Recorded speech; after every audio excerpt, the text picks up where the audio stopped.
temple, your tears rinse my feet.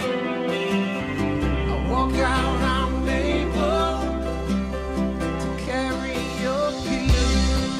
It reminds me of a song that I heard long ago. Maybe I've always known that you were right there. A simple melody playing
Oh, there we go.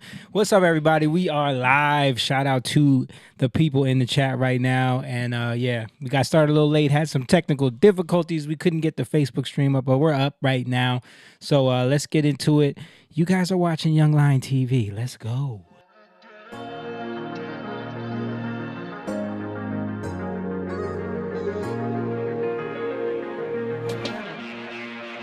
Young lion, everywhere I look, they're dying. Everywhere I look, they're dying. Young lion, everywhere I look, they're dying.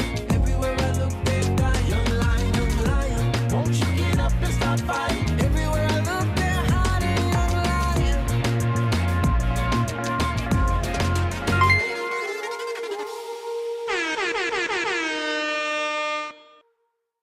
What's up, everybody? Yeah, we're live, y'all. And it's Tuesday night. We got some stuff to talk about. I got the fellas in the building with me. And, of course, we're in the Lion's Den right now. So shout out to the people that are checking in already. I heard Theris sending some stars already. We love you, girl. Shout out to Theris, one of the young lions in the building. Shout out to Steve Hansberger, said, I love that song. That song is our new song, by the way. If you don't know, we are a band, and the band's name is Jatan, and we have a song out called Release right now where you can go stream that on all platforms. And, you know, it's a great tune, so go check that out all over the place. And we're really proud of it. And we got some more music coming out real soon. But if you're in the chat right now, make sure you guys hit that like button, hit the thumbs up, hit the Rumble button if you're on Rumble, hit the heart if you're on Twitter, whatever. If you're watching right now from anywhere, please hit that button and also share this video because we don't get help from the algorithm on these live streams. They don't let people know that we're live, even though we gained a whole bunch of followers in the last couple weeks.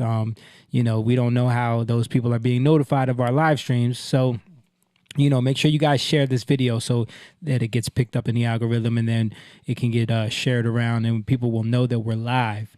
But yeah, I got the fellas with me today. So, of course, sitting next to me is my Asian brother from another mother. He's the coolest Asian in the world. His name is Mr. Chang.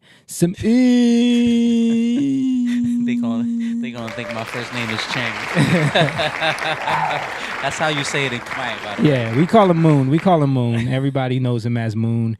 If you see him in the street. Oh, wait. How come I don't got you, Jake? Where you at? Talk. Somebody's pressing buttons on my stuff over here, man. Pressing buttons. Yeah. All I pressed was unmute and mute. Okay, I got you. I appreciate it. But yeah, so we got, of course, the other brother over there. He was with me too. We had a podcast earlier today. It just wasn't televised while we were working on the kitchen. Podcast and sheetrock. Yeah. That is my brother-in-law, but he's Mr. Build Right himself, the most confusing man in the world because he is half black, half Indian, with the Spanish last name. It is Mr. James Garcia in the building. But he's married to a black woman. Married to a black So woman. he's starting to get acclimated to that culture, right? Yeah. Before he was here, he was never in Christmas pajamas. Now, every Christmas, you will catch him Right. in Christmas pajamas. He's doing way more black stuff than he's ever done in his life. That is a fact. Embracing it. Yeah, embracing it. And then, of course, we got my big brother, but he's everybody's big brother, the preacher, the teacher, the people reacher, Mr. Jacob Eugene Evans III in the building. And last but not least, the best producer in the world. She is the producer of our podcast, and she is also the producer of our genetics. Can It we is see your our face? mother, Can we see your face? Angelique she is. Lopez, in the building. Yes, sir. So yeah, if you're watching right now, we appreciate you guys. Thanks for tuning in. We know we picked up a lot of followers over the last couple weeks because we've been finally posting up some reels and trying to get things going. But we've been doing this for a while. So if you're new to Young Lion TV, just want to give y'all a quick synopsis. We are a group of family and friends that are believers, and we talk about culture, we talk about politics, we talk about life, and we expose a lot of weird things. Those are the clips that kind of go viral. It's like the crazy stuff that we've seen over the years that are like weird things that happen in the world, little kind of things that we expose to wake people up to a lot of the corruption that goes on in the world, a lot of the spells that the wizards try to put on us as we're kids, and keep the wool over our eyes and keep us as sheep out here. So it's interesting to see the comments, in a lot of these posts that have been going viral. It's nothing wrong with being a sheep. Just you got to be a sheep to the right shepherd. That's right. Yeah, right. That's Exactly. right. Had to think about that. Yeah, I had to think about it. But yeah, anyway. So if you're watching right now and you're a new follower, welcome to the Pride, and make sure you guys hit that like button and let people know about this stream that we got going on. We do this every week, Tuesday nights at 8 p.m. We're a little late tonight because of technical reasons, but we're here. So if you want to support in other ways, you can do the simple thing like Theris did and send some stars over to us. That's cool. We also have a Cash App if you want to just throw a donation towards the cause to keep the lights on and the cameras working here. It's $youngliontv on Cash App. And also we have a Patreon. If you want to head on over there and become an exclusive member of the Young Lions, you can become a part of the Pride. And it's patreon.com/youngliontv. You see it at the bottom of the screen right there.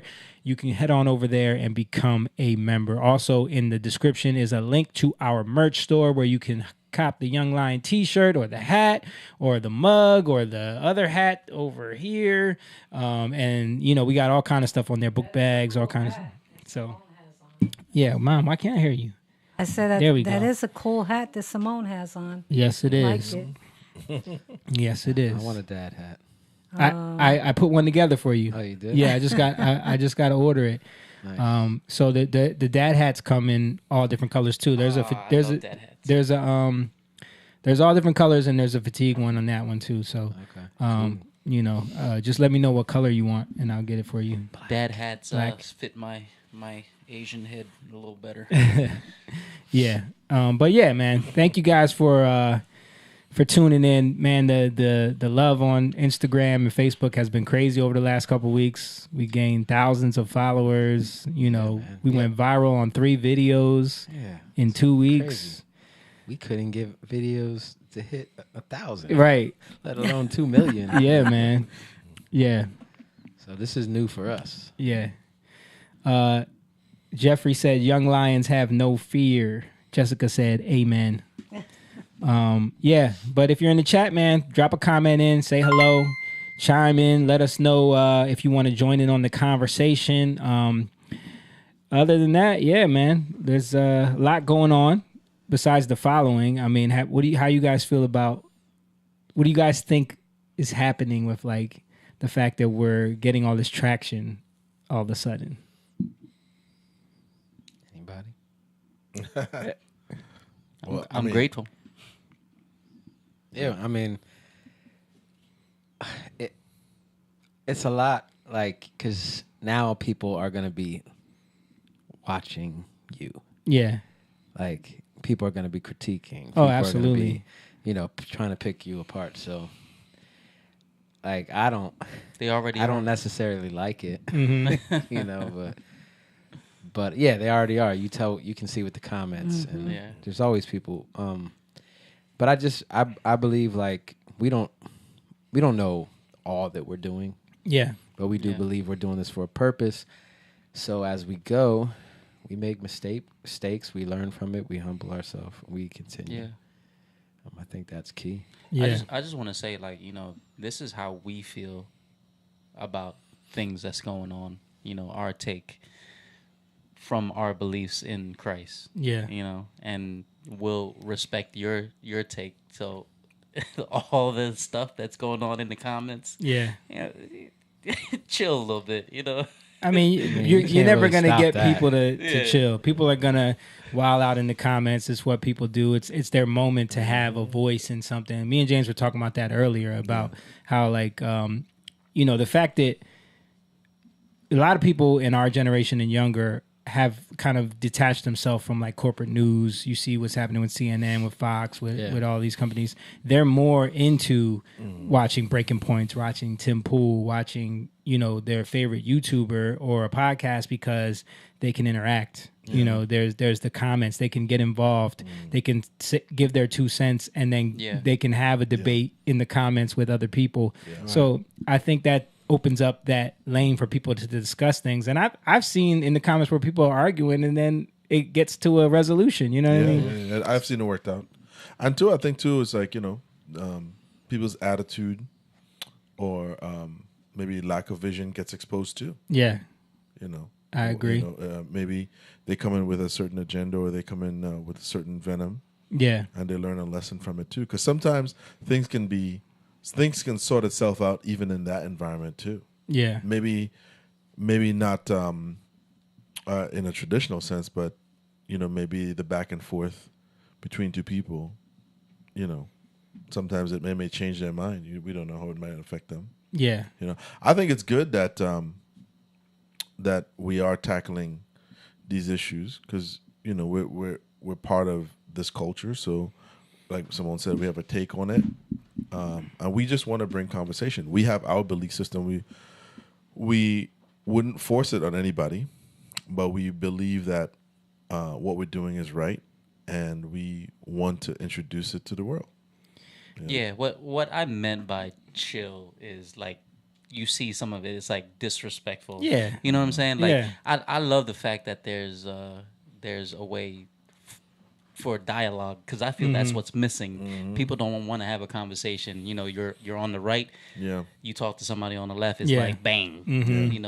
There's you just disrespect each other. Like, we And can I have. think I'm sorry, go ahead. No, go ahead. I was gonna say, and I think the people who do that, I think they look silly,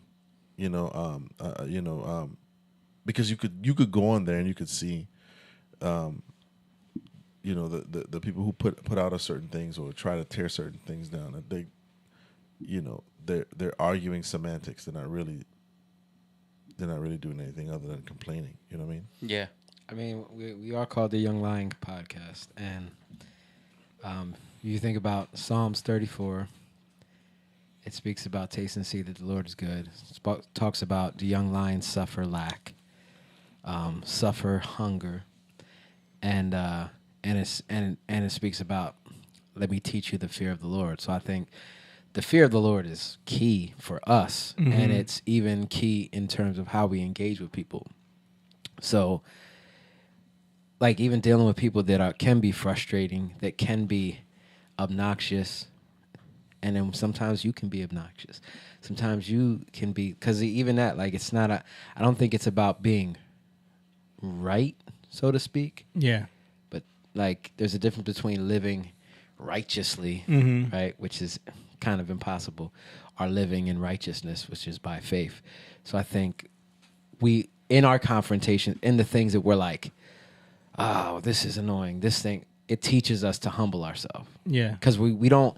It teaches us to not focus on the person or a people group or these type of people, and it teaches us to humble ourselves and to go back to God to see, okay, how can I deal with the situation? Yeah.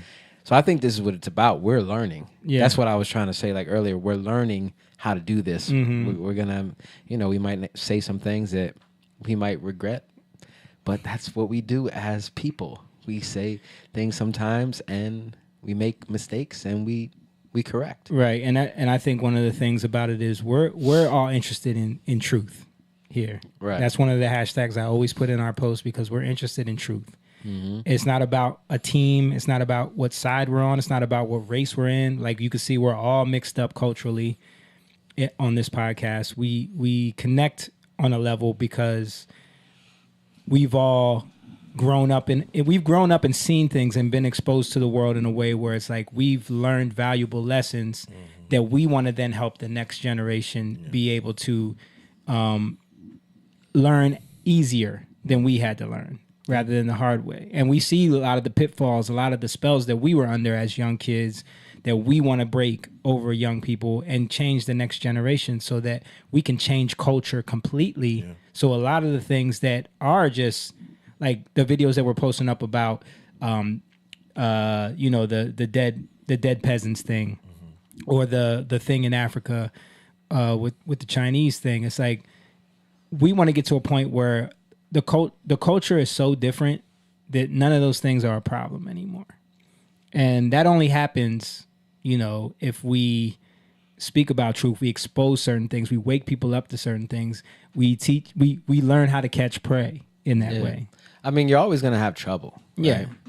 But it's about knowing that in that trouble, there's I always hear verses like Jesus said, in this world you'll have trouble, but I have overcome the world. You know what I mean? There's always going to be trouble. You're always going to have issues that come up, but it's learning how, having hope in those things. That's where having joy to know that, all right, yeah, that's something else. That's an opportunity to learn and grow from, right? How can we? And it's not to because people don't realize, we're not putting things up to be look at this, they're horrible. Yeah. It's no, this is wrong, and we're pointing to it so you can bring attention to it. It's not to, now say Chinese people are hard. Right. I'm just speaking about the one thing we put up with. Chinese people are horrible. No. Yeah. Oh, I didn't know Chinese were racist. That's not what it's about. Right. It's not about pointing the finger at people. It's about recognizing that evil comes in all shapes and forms. Yeah. And it's really not about people. See, that the main thing, the reason why we even brought up that conversation was because we were talking about the trick of China going into Africa and tricking them into being an ally. Right. When in actuality there's this racial tension there. You know what I mean? So, and Africa's being pulled into that because of what the U.S. is doing. So it's a more complicated thing. That was just one aspect of it, and we were showing how those traps can be laid. Yeah. And I think that does, and it also speaks to another spell that is over black people in this country, where it is they only see racism in white and black. You know what I mean? And something that we talk about all the time. So I think showing that clip does kind of break that. It shatters that idea that you've set up, where it's oh no, all other minorities are oppressed by the whites. You know what I mean? It breaks that way of thinking and shows you, well, maybe it's not. Maybe it's more complicated than that. That's what they're pushing. Exactly. That's this what they're country, pushing. Right. But people know, though. A lot of people don't know. I see a lot of comments saying I didn't know. It's crazy. Yeah. Maybe you have to be in that because I grew up in the inner city, South Philly. Yeah. There's really tension. I'm gonna give you an example. Y'all know the story about how I came, to the U.S. right, and I didn't go to kindergarten. Right. I had to go straight to first grade. Right. Fail first grade, so I had to go to summer school. And summer school was where I lived was little. They called it, the Cambodian section. I had to cross Schneider. Siegel Street, all that. Where Beanie Siegel's from, you know what I mean? I had to cross into the Broad Street into the Bully. black section. Yeah. And guess what? They picked on you. They picked on me. Yeah. I lost many sandals. Right. And So that's something that I think, because I say this all the time, people weaponize racism as a tool to keep people divided, and also as a tool to win elections, and as a tool to get policies passed. And I think people don't understand the simplicity of in-group preference that can be veiled as racism. Yeah. Prejudice. Well, it's not even prejudice. It's in-group preference. Prejudice is prejudging things. You know what I mean? Yeah, but in-group preference is as simple as I care about my family first before yours. You know what I mean? But you're still judging it based off of your family. It's just somebody saying oh, we don't do that in our family. That you're judging it. But that's judging. I'm talking about if I have resources that I obtain, who are those resources going to be allocated to? Your my family, right? Or your But people. no. So my family first. So you're talking about nepotism. If I have not even nepotism, in group preference, okay? My family, and then once I have the resources beyond my family, it extends to my extended family. Then beyond that, it may be my neighbors, it may be my community. You know what I'm saying? But that's still my in group. Right. So there's always a level of that in every situation. Everybody suffers from that. I speak about this all the time. I remember being young and being so tied to like black culture. And I know a lot of black people do this because we joke about it all the time. There's like, I could be watching Wheel of Fortune and I want the black guy to win. You know what I'm saying? Like just because he's in my group, you know, it's in group preference. Same thing when I was watching Walking Dead. My favorite character was The Asian guy. Bruh, when we were on MTV's Top Pop group, there was a whole website that there was a bunch of Asian websites dedicated to the fact that there was a Cambodian guy on TV. Like that's Jennifer Lopez here. yeah, exactly. Like when I used Puerto to like Ricans, her. I used to that's watch why it. people talk about representation. People talk about because it's in group preference. So it's like for us to pretend that that's not supposed to exist in other circles is naive and ridiculous. And I think that's where we get in the weeds with racism and But prejudice. I think it's also connected to judgment too, because people make judgments based off of those type of things. You know Well, what I mean, people make judgments based off of everything. I mean, yeah, but they're incorrect most of the time because it's based off of familiarity. Right. You know what I mean? Right. That's how people make judgments. Yeah. Oh, well, I don't do this. We never do that. You know Yeah. what I mean? That's how it's relation. Yeah. And I'm not saying it's right that we do that, but I'm saying that that's something that everyone does. Like, there is not everyone has a group that they are gonna prefer. Yep.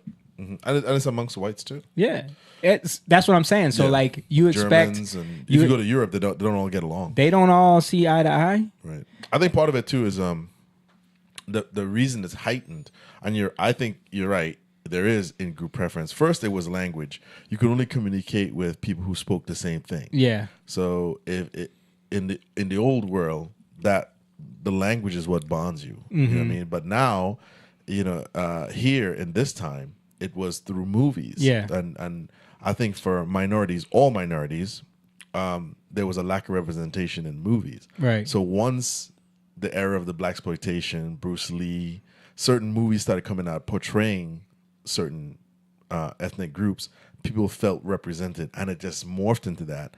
And the powers, the corporate structure that took that and ran with it, like the blaxploitation thing, like from Bruce Lee, all the Asian everything was about, a karate or something. It just amplified it more, and they heightened those differences. You know what I mean? Right. Yeah. I mean, I think all of those are aspects of how you see it manifest, like in this society. Yeah. I Because mean, we're looking at it. Look at the Jews. The Jews have a system set up where they can only support their own group, and it's perfectly normal. They eat at kosher places where that's their group. They support their businesses. Right. But that's just seen as normal. But if white people do that, it's racist. If black people do that, it's black empowerment. You know what I mean? It's like we have all of these weird dynamics and dumb rules set up around it where it's just we can't just acknowledge that everyone does this. You know what I mean? No, it's true. I think part of that too is, like I said, if you go back to, especially because America sets the tone for the rest of the world, culturally, musically. Like you said, the need to want to root for who you feel should win. That's just part of the fallen nature of human beings. Yeah. Yeah. I mean, I think it's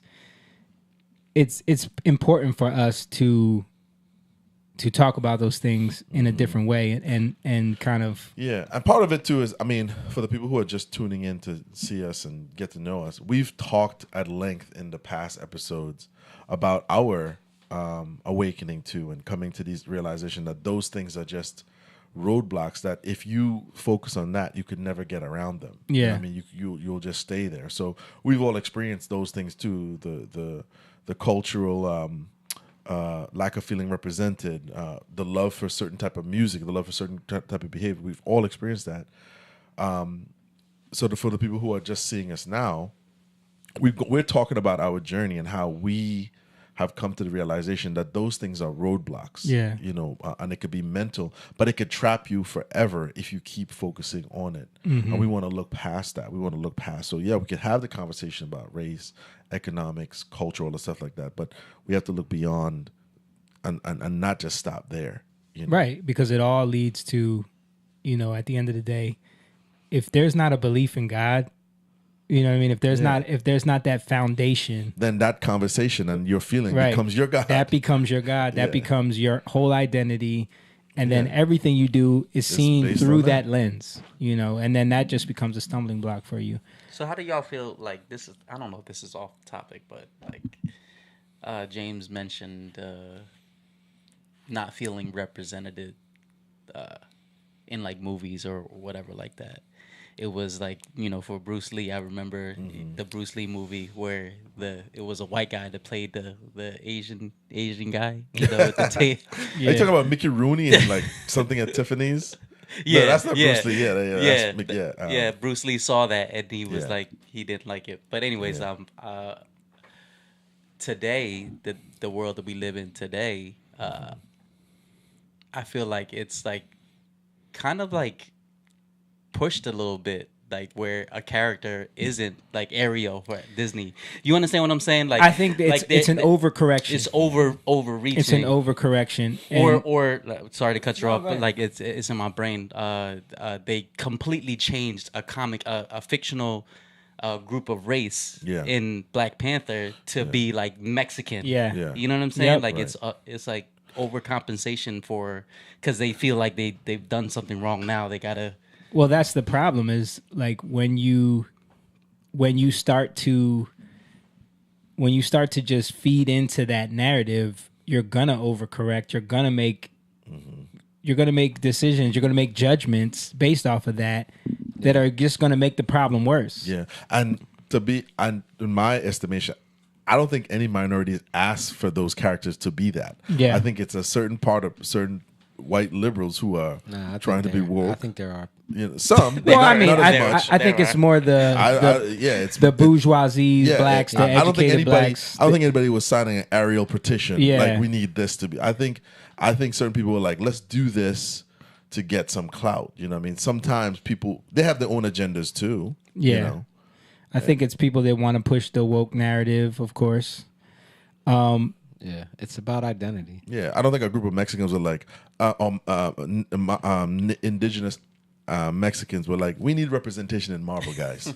Yeah. Yeah. So I want to bring this up because it's along the topic of what you just brought up, and it's also along the topic of China, right? Because like people don't understand how these companies and these corporations are. Like we said, it's all wizardry.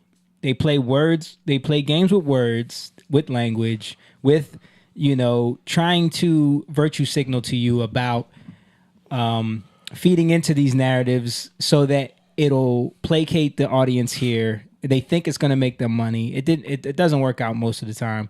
So when it comes to the Little Mermaid thing, pull up this article for me, Mom, from the Post Millennial. So when they sold this to China, the Little Mermaid, look at the cover on this side. They totally removed her race. You can't even tell. This is the U.S. on the left. That's China on the right. Mm-hmm. Why do you think they did that? Because Chinese ain't having it. Did Black Panther Black Panther sell in didn't do China? good in China. It didn't. It did nothing. No one wanted to watch it. Yep. They know that the Chinese audience is not with having a black lead character because China is a little bit racist. You know what I mean? So I didn't know that. It yeah, didn't do well at all. Black Panther, dude, we showed it on the podcast when that came out. Like they talked about how no one wanted to see Black Panther in China. But yeah, but what my point is, like, so Disney will go out of their way above and beyond to make a black redheaded Ariel, you know what I mean, in a movie that flopped because people didn't like it. They said it was cheesy. These live action remakes are horrible anyway. Yeah, most of them they're have failed. They all suck. But so they go out of their way to do that and push it in America. Have it on all the headlines. Her, this girl, was this Chloe or the other? Which one is this? I think the other sister. I'm not sure. Haley Bailey. They're one of the twins, right? Yeah. So they put her face on everything. We're Ariel's black, but when they sell it to China, She's light skinned. she's nothing. She's not. She's no race. Yeah. She's no race. She's ambiguous. She's ambiguous. Just on the cover, though. The movies is probably the same. Right, but To trick them. but once the people Wait saw a it, minute. Disney's race swap Little Mermaid is a flop in China, possibly worst 2023 opening. So people didn't want to see it because they found out who's playing Little Mermaid. Yeah, Disney's new Little Mermaid film starring black actress Halle Bailey as the main character Ariel has a Chinese poster that obscures the character's race, as the film is on track to flop in the communist-led country. According to comic book resources, the film is likely to be Disney's worst performing Chinese release this year and has only earned $13,000 in pre-sales. 13,000. So, Dang. That's nothing. That is nothing. Dang. so you know, it's a perfect example of what we're talking about. Like, people feed into these narratives and they think it matters so much to them, and they want to praise Disney for, you know, but Disney's not pushing that. These companies are not pushing Pride Month stuff No. in Saudi Arabia, yeah. in Qatar, and these other right. countries that they do business with. They're only doing it in places where they think it's going to make them money. Right. So all of this stuff that you guys think you're winning some culture war with is not. It's an illusion. It's fake.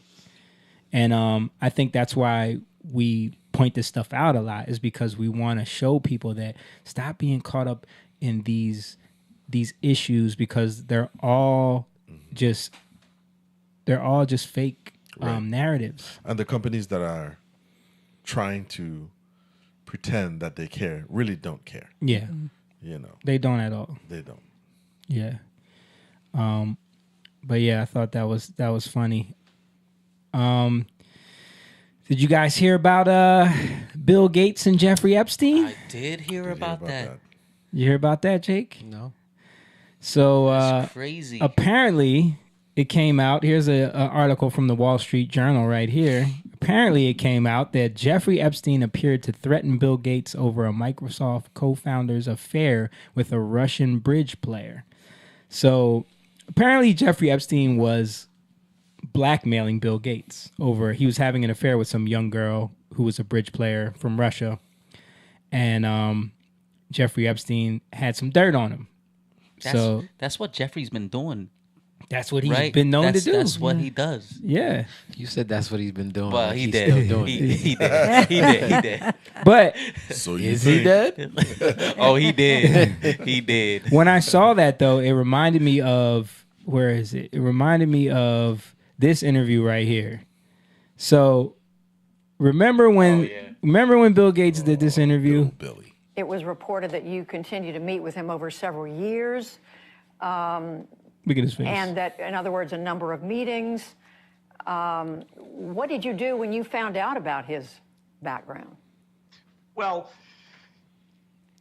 and, you know, I've said I regretted having those dinners, and there's absolutely nothing new on that. Is there a lesson for you, for anyone else looking at this?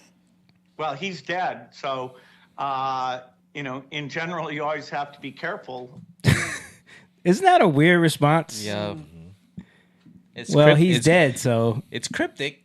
in general, you always have to be careful. It's almost And like, look at that face. Yeah. Bro. it's almost he's like he's smiling. saying he should have never messed with me. Like, Yeah. it's almost like that's what he's saying.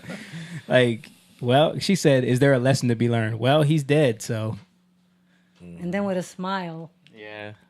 yeah, it's very creepy, man. He's saying it. He's saying, "Don't mess with me."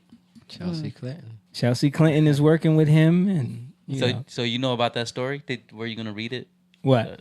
The blackmailing thing. No, because Wall Street Journal wants me to subscribe to their, and I'm not doing that.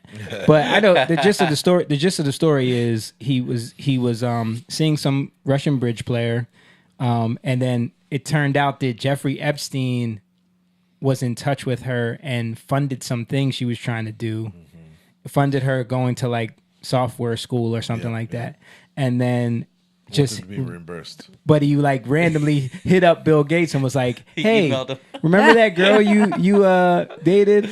He was like, "Why don't you reimburse me for the schooling I paid for her?" Like, kind of letting him know, like, I know about this. You know what I mean? So either and then he's found dead in a maximum security prison. Yeah.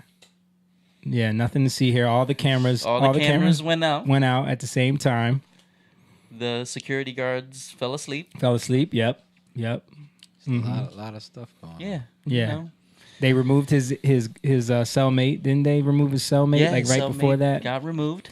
That's so coincidental. There hasn't been a suicide in that prison ever, I don't think. Right. Right? And I know, I think it was many, many years since Okay. someone had. Okay, yeah, fact checked it Yeah. in real time. But I know he hung himself from a bed that was shorter than him. I remember that part of it. He also cut his own throat, so Yeah. no evidence. So yeah, I you know, the fact that that came out now, you know, everyone is running with this like, oh my God. Like, we knew this about Jeffrey Epstein. We've been talking about this for years. Yeah. It's one of them things that I think, you know, the news media has tried to cover up so much, and now they're trying to act like, you know, they reported on this all along. Remember the chick Amy something from, what was she on? ABC? Amy ABC News. Wolbach or- ABC. Yeah. Yeah. When she had that leaked footage, and was talking about how they had the Clintons, talking about how they had the whole story, and they didn't want to run it. Who owns ABC? Right. You know, these ties are deep, man. These corporations, they all work together, and they're in cahoots to spin a narrative and keep everybody, you know, thinking a certain thing. Yeah. So we got to wake up to it, man. You can't just blindly listen to what they tell you and run with the narratives they give you. Right. And guys like Bill, you know, they show up as talking heads to the public, and when they're asked these questions and they're involved in these kind of situations, they just brush it off. Yep. And people never really hold their feet to the fire of what happened, you know. Yep. Yeah. You know, if it wasn't for the internet and stuff like what we're doing, that's lost in the sauce. You know what I mean? Absolutely. Yeah. Courtney said, "What up, fam?" What's up, Courtney? Well, she said family. I said fam. Shout out to Courtney, King Lion level Patreon member. Lisa Sloan said, yes, it's fake and that people don't care. If things remain the same, if they remake something with a different culture, their culture, things changed, has happened, and we won. But truth be told, we didn't win. And the culture in hand is being laughed at because people don't really care.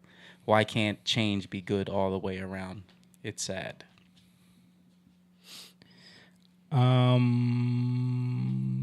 So did you guys see this clip of the president in front of the troops in Japan? Hit us. Here's the president, you know, doing what he does best in front of the troops in Japan. Japanese. My son was a major, U.S. Army. Lost him in Iraq. The service medal, Bronze Star, like you all about country. Thank you. So, did you guys hear that? No. He lost him in Iraq. He said, my son was a U.S. soldier in the Army. We lost him in Iraq. That's a lie. He said that multiple times in the last couple of years. His son did not die in battle. You know, unfortunately, his son died from cancer, Yeah. you know, in Maryland. But President Biden told U.S. forces stationed in Japan that his son Bo perished in the Iraq war, and video obtained by the Post. Let's see what it says. Got some dancehall music. Press were kept far enough away that the remarks to the troops were inaudible. The president made the same incorrect claim twice last year, sparking concerns by some about his mental acuity. Says what I think it is. Yeah. Washington Post ABC poll released in May found that 32% of the public believes Biden has has the mental sharpness required to serve as president. So 32% of the public. I like how they frame it that way instead of saying 68, way around. 68% said he's not mentally. Like, you see how they even try to. That's still a lot of people that think they But, can run the country, though. but I that's don't- what they're I don't- saying. They could be 23%. They could be saying 32. Right, but the wait, fact who that they're said that? framing it in the positive is hilarious, and like you said, yeah. the fact that even 32%, that's kind of weird. What I want to know is who are these 32 percenters? Who are these 32% of people that watch this guy walking around and say he's sharp? We need to go on the street and just start asking people. We should. Yeah. We should do some on the street interview That would be stuff, man. fun. That would be fun. Just ask them if they think Biden is competent. Yeah. Like, do you really think? Mentally Because didn't like the coherent. polls say that it was like 70% of Democrats don't want him to run? That's a good idea. I mean, That's a good idea. if there was ever time to reform and do term limits, it's now. Yeah. What do you mean, in Congress? Yes. Yeah. Or just in a presidential candidate. You know what I mean? Well, they Well, already there have are. term limits. No, I'm saying. I mean, I'm sorry. An age limit. Oh, age limits. Yeah. Yeah. I mean, that is. What? But what do you? Didn't we have this conversation before? What Probably. would be? Because you look at Trump though. You know he's older, but he's got He's it all. older that- than Biden. Yeah, but he's No. No, he's younger. No, Biden's older. Biden's older. Yeah. Yeah, but they're close though. Yeah. But Trump is sharp. Yeah, but Trump is a different. You know, you can't just because one guy's sharp. You know what I mean? Like, Yeah, but that's Yeah. why you can't really. That's why I don't think mean, you there's- can do. you the can discriminate age. from age. Yeah, I think. Bernie, like he looked like he was old, but he had it there. Yeah. I You mean, know? who puts them in office? It's the people. Like, if we want to talk about older people when you get a certain age should take the driver's test again, I think that's a thing that should Old happen. people, At least yeah. take it. that's a lot of see if they're responsibility. though. I competent. mean, But we put Biden in office. But that's my point. Like, we voted for him. I was just about to say that. Well, was I about didn't to- vote for him. I was about I to say don't that. know either. but They kind of pushed him. people voted for balance him, did. and for you to not see that and be blind, you know, it's delusion. Like, I think whatever the retirement age is, that should be the limit. You know what I mean? no, I mean, what 65? Yeah, I mean you have to be No. 35 to get in. Why can't we have a 25-year-old? That's too young. 65. 25-year-old is a little too young. Your Yeah, brain don't I'm fully. just saying, if- your brain don't fully develop until what? 27, right? That's what they say. I think it's like I think- 25, between 25 and 27, maybe. Yeah, I think 25 might be too young. But 75, we're good. I mean, again, Hey, Trump. but that's see. My thing is, again, we're the ones choosing. Yeah. So, like, if you can't see that, you know, I mean, it was evident through the primaries. We no all- one even wanted Dude. Biden through the primaries. when I thought it was a joke in the summer of 2020 Yeah, that Biden was even running against Trump, Yeah. I thought it was a joke. How is this guy ever going to win? And the fact that he won just shows how divided this country was and how they just hated Trump. remember when he had the blood vessel burst? Exactly. Remember during the debates? Yeah. Like literally during the debates. Yeah. He was so hopped up on drugs. But I guess I'm, you know, taking out the president. I'm just saying, even senators and like, you know, Congress people, man, it's like they're being wheeled around, and you know they're yeah, in poor dude, health. you know look what I at mean? Look at dude from Fetterman. Yeah. That's what I'm saying. It's like we He have to can't pay even attention to that, talk. but we can't be like, well, my candidate's good, so Yeah. you know, like Well, I mean, that's why you can't say my candidate. It should be person by person Yeah. by person. You know what I mean? that Fetterman thing was ridiculous to me. Like, Did he you could- see when he was questioning someone in Congress? No.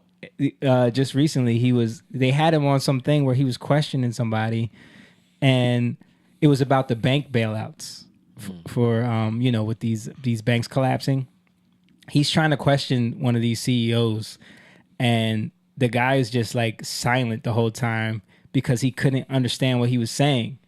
And then the news writes it up as like he asks questions that has him speechless. Like that's how they frame. Goodness. Let me see if I can find this, Oh yo. my god. His question leaves them speechless. No, it left them confused. Yeah, because it was literally garbled nonsense. Right.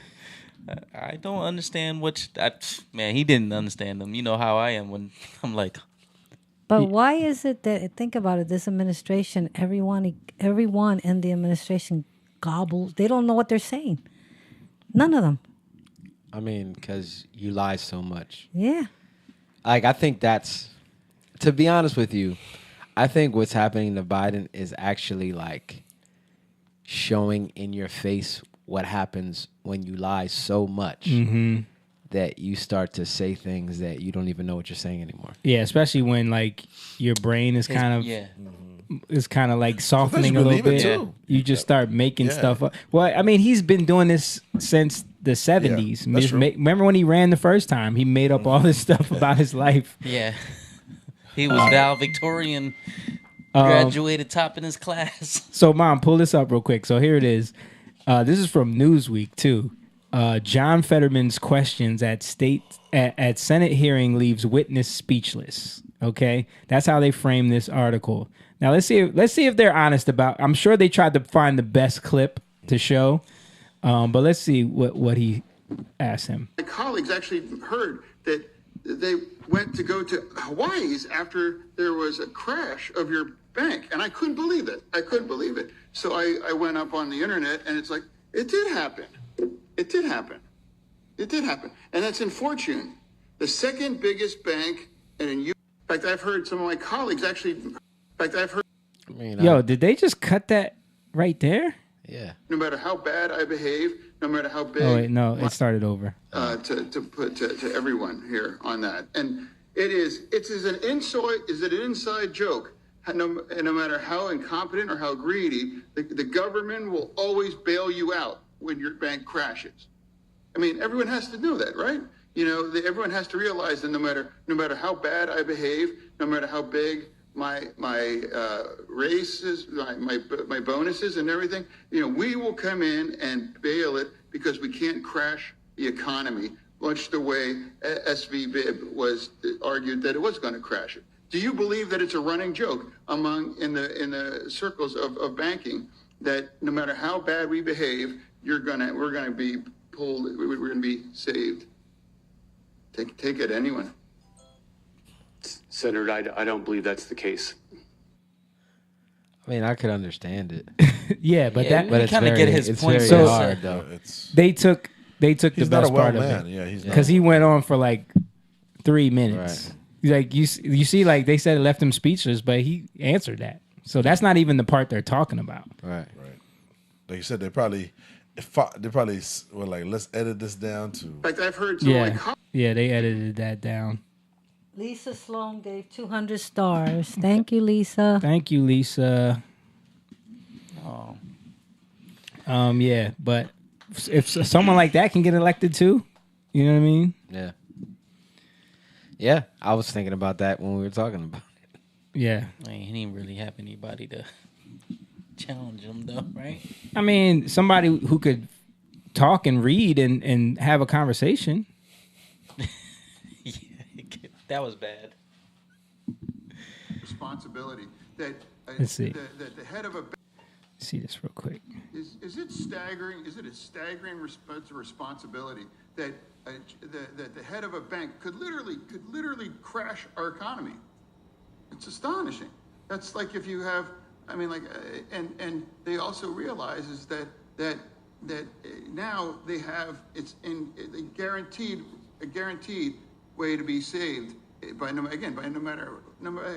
how, So it's isn't it appropriate that this kind of control should be more stricter to prevent this kind of thing from going? Or should we just go on and start bailing and sailing whoever bank, regardless of how their conduct is? Yeah, that's bad. Like, That's what they're saying. It left him speechless. He's like, "What's the question?" Yeah. It's hard to follow. Yeah. It's just hard to follow somebody like that. Yeah. And because should he have been, we knew this before. Yeah. But yet they still elected him. Why? Because this is the issue we have in this country. Because there's a D People by are his delusional. name. There was a D by his name. That's why they Yeah, elected. that's what I mean. There's a political delusion. game. Yeah. He said bailing and sailing. Yeah, Yeah, he said a lot of stuff that was kind of jumbled. He was worse during his campaign. Though. Yes. Yeah. That is actually one of the better things that I've seen from him. I can That's kind of true. understand what he's trying to say. Yeah. You understood him? Not during the You don't campaign. understand regular English sometimes. I was like, I got Especially this. by foreigners. Yeah. Yeah, man. But yeah, I think there's a lot of people that just they will sign up to vote for their team no matter what. No matter what. You could put, you could put. Well, there you go. You said in-group preference. Back- Now we have back- political back to preference. that. That's it. Back That's to it. In-group preference, man. And that's what you see with a lot of these, especially on the left. Like it becomes so cultish that it's like whatever is the new push progressively, they have to just support it, Right. even if they don't agree. Yeah, yeah. When it comes to like a lot of these kids with the surgeries, when it comes to Colorado just passed 9-month abortions. 9 months. Yeah, but did you see that clip where Tim Pool was talking to that one leftist guy about it, and he's like, Yeah. he asked him like, so you think a woman should be able to abort a baby at 9 months? And he was like, it's her body, she can do what she wants. And he goes, well, how about meth? And then he's like, well, no, she can't do that because that's intentionally harming the baby. I think I think Child Protective Services should be called because she's intentionally harming the baby. But and then he was like, And then Tim and then Tim was like, wait a minute. And, And he then was he like, was like, I see what you did there. yeah. Oh my God. Because it's like it's such it's but when you're so tied into your team and your cult, you have to go along with everything they say or else you're kicked out. Yeah. You're kicked out. I mean, look at what's happening. Did you guys hear about Canada with the assisted suicide thing? Yeah. Never heard about it. No, me neither. Did you see the poll that they did? That Yeah, that's what what was I'm it, about like to show. 30% of people said that they would. So right here from offer that. nationalpost.com. It's right here. You're close. 1/3 of Canadians are fined with prescribing assisted suicide for the homeless. prescribing Yeah. assisted suicide. So that's murder. right. So since they're homeless anyway, let's just kill them. Let's just kill them, guys. That's crazy. So you mean to tell me that a system that is set up on socialist medicine, where they have to go in and tax the system every time someone's sick, they have to get in the queue so that they can get seen by medical professionals and get health care, and tax the system even more if they need more health care. And if there's something that the government's not willing to provide for them, they're like, well, you can always kill yourself. We will help you do it. This is literally what they're talking about now. That's so terrible. We can assist you in killing yourself, since this is What's it? There's a different terminology that they use though, right? it's called Not- assisted suicide. It's just even assisted hide it. suicide. So they're calling it MAID, which is medically. Wait, what does it stand for? Hold on, I got you. They could call it a trip to space. That's I don't think that's selling anybody though. Like assisted suicide. I thought they had a different term for it. It's like medically assisted in death or something like that. That's what MAID stands for. Right. But they got TikTok influencers talking about how this is the last time they're going to talk to their grandmom because their grandmom is going to sign up for MAID. Hold on, let's play this clip from Canada right here. And I also wanted to confirm with you, Ms. Nichols, you talked about individuals in mental health crisis even coming to the food bank and looking to access medical access and dying. Medical Conservatives access have and been dying. accused of gaslighting or even making these stories up, but you can confirm today that that people are indeed coming to food banks to end their It just life. doesn't even make sense. medical, you're supposed to go and get medical help to live. To heal. Yeah, for healing. Yeah. Right. Like, that's the point. So it just doesn't, like what he just said was like, well, what's the difference between that and what do they call it? Instead of abortion, they call it Planned Parenthood. What is the term they use? It's all wizardry with language. Yeah. Women's health. Women's health. Reproductive health. Reproductive health. Nothing to do with But it's about not reproducing. It's the inversion. We'll help you not produce, but it's you can't say reproductive that, health. yeah. Right. The word Right. play. So they can't call it assisted Especially suicide. in the inner city, will help you not produce. Especially you guys don't have no babies. All right. But yeah, so they can't call it assisted suicide. They got to call it medical access and death. Medical, though, there's nothing medical. Yeah, because they're medically killing you. Yeah, but They're euthanizing you like a dog. Medical, Drink like you this. said, medicine is usually to help you, Right. to heal you, to cure you, not What to kill do they? you. Let me ask you this: what do they do with a dog when you're not willing to pay for its operations anymore? Yeah. They kill it. They put it down. That's what they're doing. This guy's talking about how they go so to you're saying food that banks. they're looking at us like dogs. That's what I'm saying. Like cattle. Like cattle. And they probably, I mean, who And knows? they convinced the people of Canada to be okay. A third of the people are okay with just offing the homeless. Like, get them out the way. Especially the mentally ill ones. Well, they gotta. That's crazy too, because like, first of all, they're mentally ill. Most mentally ill people want to commit suicide. That's why they, like, how many people are dealing with mental issues, and they go to get help because they feel like killing themselves. Yeah. Yep. So that doesn't even. We'll help you do that. Yeah, we'll help you. All right. Make you nice and comfortable. Look at this article from the Independent right here. It's crazy. So this is happening in Canada. Paralympian claims Canada offered to euthanize her when she asked for a stair lift. I have a letter saying that if you're so desperate, madam, we can offer you medical assistance in dying. Christian Gothard told a Canadian Veterans Affairs Committee. So think about this. This is what I'm saying. You're talking about a system that they claim is so great because it's free medicine.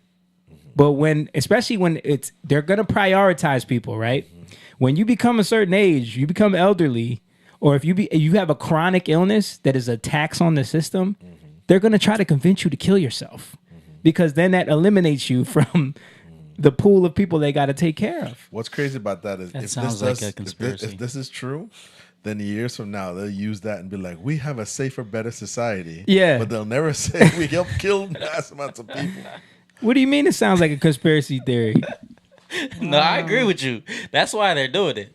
But that's what I'm saying. People are going to say. So this about what you're saying. This TikToker posted this: when you have such severe treatment-resistant depression that even your doctor suggests MAID. This is what they're doing in Canada. They're suggesting it to you. Like if you have a serious Amir condition. Farsood has applied for medically assisted dying, known as MAID. He lives in constant agony due to a back injury, but has started the process for end of life because his rooming house is up for sale and he can't find anywhere else to live that he can afford. He barely survives on Ontario disability support payments, which are just over $1,200 a month. I thought everyone was thriving on these government programs. I thought it was just helping everyone with everything. Government healthcare, government. I mean, beyond all that, it's just straight evil. Yeah. This is evil, man. Mm-hmm. And it's not even funny. It's not. This is evil to the core, and it comes in a nice package. Yeah. But let's call it what it is. It's straight up evil. Yeah. Right. It is. He doesn't want to die, but being homeless is not an option.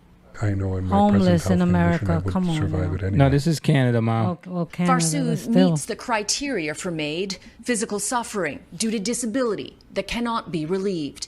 His doctor, who knows Farsood's real reason for MAID is his fear of being homeless, signed off on the application in August. Farsood needs a second to do the same. There's a 90-day waiting period. He believes he could potentially access MAID in about a month. I don't wish to be dead, even with the pain, even with the meds. I still want to be here. Amir Farsood. So then why is he doing it? because he's about to be homeless. So he feels like there's no other way. That's connected to depression. Mm-hmm. That's connected to shame. Hopelessness. Yeah. Hopelessness. That's why people need the Lord. Like, Mhm. you're telling... But when you've made the government your God, Yeah. they're going to convince you that this is the better way. Yeah. Man. That's so sad. I mean, seriously.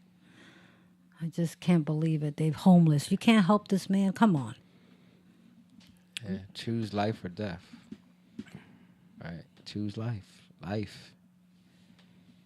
That's so sad. Yeah. So, you know, in Canada, they're trying to glamorize this thing. Like I said, they got played the commercial, right, with beautiful music. Yeah, we did play that commercial before, where they were trying to, you know, advertise it to people. You know, it's diabolical, man. It's diabolical. Wow. So Canada expands MAID program, allows assisted suicide for those with terminal illness, including those deemed too poor to live with dignity.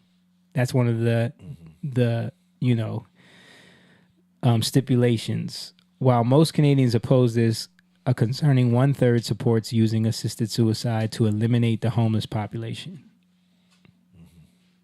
Like, that's where this way of thinking, that's where it leads to this type of stuff. And people see nothing wrong with it. Because I guess that because they feel that, well, they're making a choice until they force the people to do it. They force them to do it, you know? So it's like, it's almost like, and it's not funny, but it's almost like we've become okay with aborting babies that are inconveniences. Now we can just abort old people that are inconveniences. Or sick, you know? Or like, yeah, terminally ill, mentally ill people, homeless people.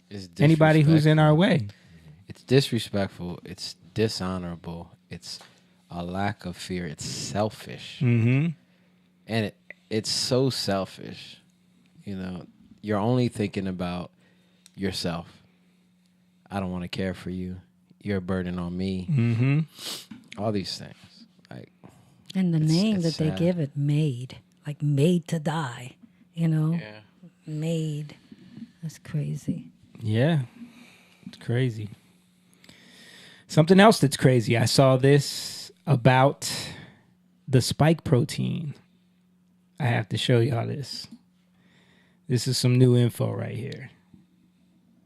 Ready? The science gone absolutely mad. The shape of the coronavirus spike protein before the virus meets our cells is what triggers the most protective antibody response. So Keith must make the spike protein in the lab, locking it into exactly the same shape by adding another protein that acts a bit like a clamp.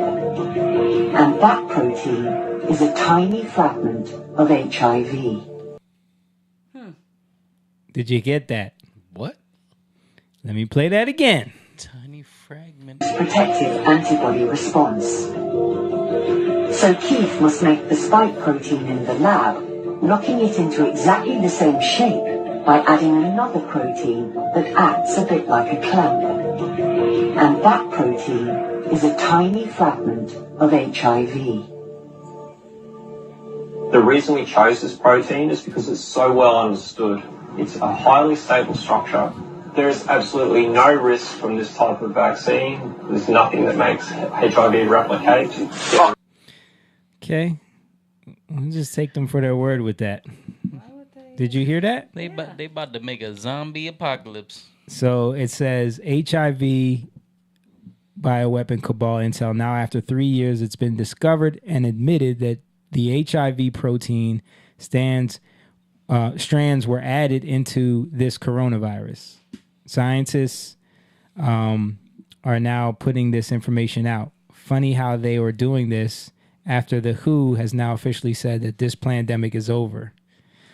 I've investigated this and out this intel out of the time in February 2020 before the virus reached its height in March of that same year. My intel went on deaf ears. I thank Elon for allowing Twitter the ability to upload 2 hours of video up to 8 gigabytes. My video, I detail every single aspect, blah, blah, blah, blah. Yeah, so apparently there's, in this coronavirus that was unleashed on us, this Wuhan lab coronavirus, there's a spike protein that has HIV as one of the strands. Jeez. Who's doing this? Who put this out? I forget who that was. Let me go back to it. Wayne Tech SPFX. So they made that. Yeah, this is we specialize in sculpting, molding, making masks, making prosthetics, body, blah blah blah. I guess it's a tech company. But I don't know who did that video, you know. I don't know who did that video, but they playing around, man. How about the test kits? I heard something about that. There was some bacteria or something in it. People were testing themselves. I don't know. Yeah. It's like everything. Yeah, I don't know about what that. website did you? Oh, come on. see that? I saw it. All right. Let's get into what you had, Jake. We've been trying to get to this for weeks. Hey guys, please like the video if you're watching right now. Hit the like button, hit the thumbs up. You play that one thing, 'cause YouTube thing. So on YouTube, NT said, I believe in New Zealand they are approving this for minors who are terminally ill. Talking about the assisted suicide. Yeah, they same thing in Canada. I don't know about minors, but they are like, if people are terminally ill or if they have like, uncurable depression, they're suggesting this for them.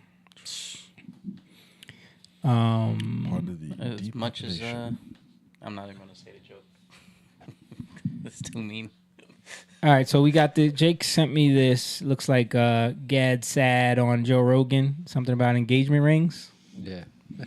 Okay, let's check this out. Pull this up, Mom. The fact that you're supposed to spend a quarter of your yearly salary on this rock. Is that really what it is? Yeah. That's what I don't know if everybody meets it. Oh, but that's right. It is that, right? It's 3 months? Exactly. God, when you say a quarter of the yearly salary, it makes you just go, what in the fuck is wrong with people? That's so much money. Here's the reason. You ready? It's what's called a Zahavian signal. A Zahavian signal is basically the idea that for a signal to be honest, it has to be costly. Otherwise, everybody could imitate it. If all it takes for me to convince you of my honest intentions is to buy you flowers, and now let's go back behind the shed and well, then a lot of cheaters are going to convince you of doing this when they really didn't have good intentions. But if it takes for me to spend a quarter of my salary, so here's another example of a Zahavian signal. The reason why you buy the fancy car that the other males can't hope to purchase, it's precisely because they can't afford to match your signal. Therefore, it's an honest signal. Engage. That just sounds like peacocking to me. Zahavian signal, like. Well, there's more to it, but it's more about like what cost can you pay. Yeah, it's about how. I think it's more connected to like there's value in marriage, like where in terms of marriage. Yeah, there's value. You have to prove that you're serious about marrying someone. Right. So yeah. Therefore, there's a cost. Yeah. And I get that. And that cost is not the same for everybody. Yeah. I mean, they put a price to it 3 months. Yeah. You got to buy a wedding ring. But I'm just saying it's interesting. And it brings up that there is a cost for everybody and it's different. And there's a difference between price, cost, and value. Yeah. But I think when he tried to equate it to like the fancy car thing, like that's something different. That's peacocking. That's like, because the guys that get the fancy car, it's not to find a wife. You know what I'm saying? Like that's not why. That's not their motivation. I don't think that. Yeah, their motivation. I think is he kind of to, twisted that. Yeah. I wanted to focus more on like the ring and what that means, and maybe that might not be always the best way to see it, because if you just look at it like they bought me this ring and it was this amount, but how can people gauge what a cost is for you. But I think yeah, that's true. But I think even with the ring thing, that was wizardry. Even that was a made up thing by the De Beers family, with a false scarcity scheme to get people to buy diamonds when they controlled all the diamonds at the time because they wanted diamonds to go up in price. So even that was a scheme. That whole 3-month salary thing, that was all propaganda. Yeah, you know what I mean. But it's not. There's something to it. It can't there just is something be to it. like it's not just propaganda because there's always some truth to it. No. I'm saying the fact that people buy wedding rings comes from that. Yeah, it was good marketing. So, like, I agree with there is a like there should be, and because before it was about you had to have land, you had to have a dowry, you had to have you had to offer something to the family to show that you were serious about taking their daughter. Yeah. I understand That's that my whole point. concept. That's what I'm trying to say. Like, but the ring thing replacing that, I feel like has been a whole wizardry kind of thing. Well, my point is that there is something to it costing something. Yeah. And I think especially in this day and age, we kind of came away from that. Absolutely. We don't value things. Well, because now, even though it costs something, how many people honor that? Right. Yeah. And part of the cost, like you said, was the assets, the land, but it was also your virginity too. Yes, absolutely. Both, Yeah, I mean, even to have sex, was in the context of marriage. Yeah. Like both people. Yeah, absolutely. That's where it was valued, right? You see it that way. We don't even see it that way anymore. And I think this country is so sexualized that many people value sex over everything else. Yeah. And that's why that's kind of taking it into the other videos because I think in Christianity sometimes we value marriage more than anything else, which sometimes we make an idol. Yeah. But I think in the world you make an idol out of sex. Absolutely. You know what I mean? I think that's one of the biggest problems with culture in today's day and age. And I think it has a lot to do with pornography. I think it has a lot to do with just sex culture in general being pushed to young kids and dating. Yeah. So that becomes just a part of dating at that point. I think when you focus kids on that first, when you even introduce them to that concept, it corrupts the minds of the youth, and then they just kind of want to live that out. Right. And I was going to add to that, for the boys, we know, we understand that it could be the boys just wanted to have sex, but for the girl, the corruption is in the material thing. Yes. So she doesn't even pay attention to his character, his leadership ability. Does he have a belief system? Right. His love of his family, is his assets, the Right. car. Did he spend $5,000 or $500,000 for this ring? Yeah. Does he have the Ferrari? Does he have the stuff? They never pay attention to the character. For the boy, it's just, does the girl look good and how fast can I get it? And they're both playing this game. Yeah. And they're both losing. Mhm. You know what I mean? Because I've seen plenty of videos where I'm going up to girls and asking, how much should a guy spend in a ring?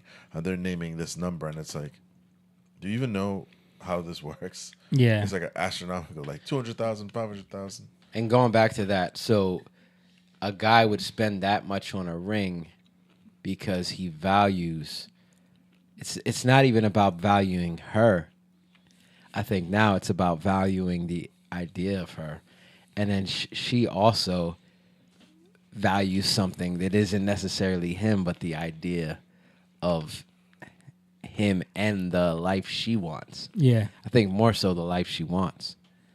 A lot of times that's where it's been perverted. That's why you get the bridezillas, all these things. Yeah, the fantasy. So the value is the big issue, and then they're not looking at they're not looking at the cost more so than the price.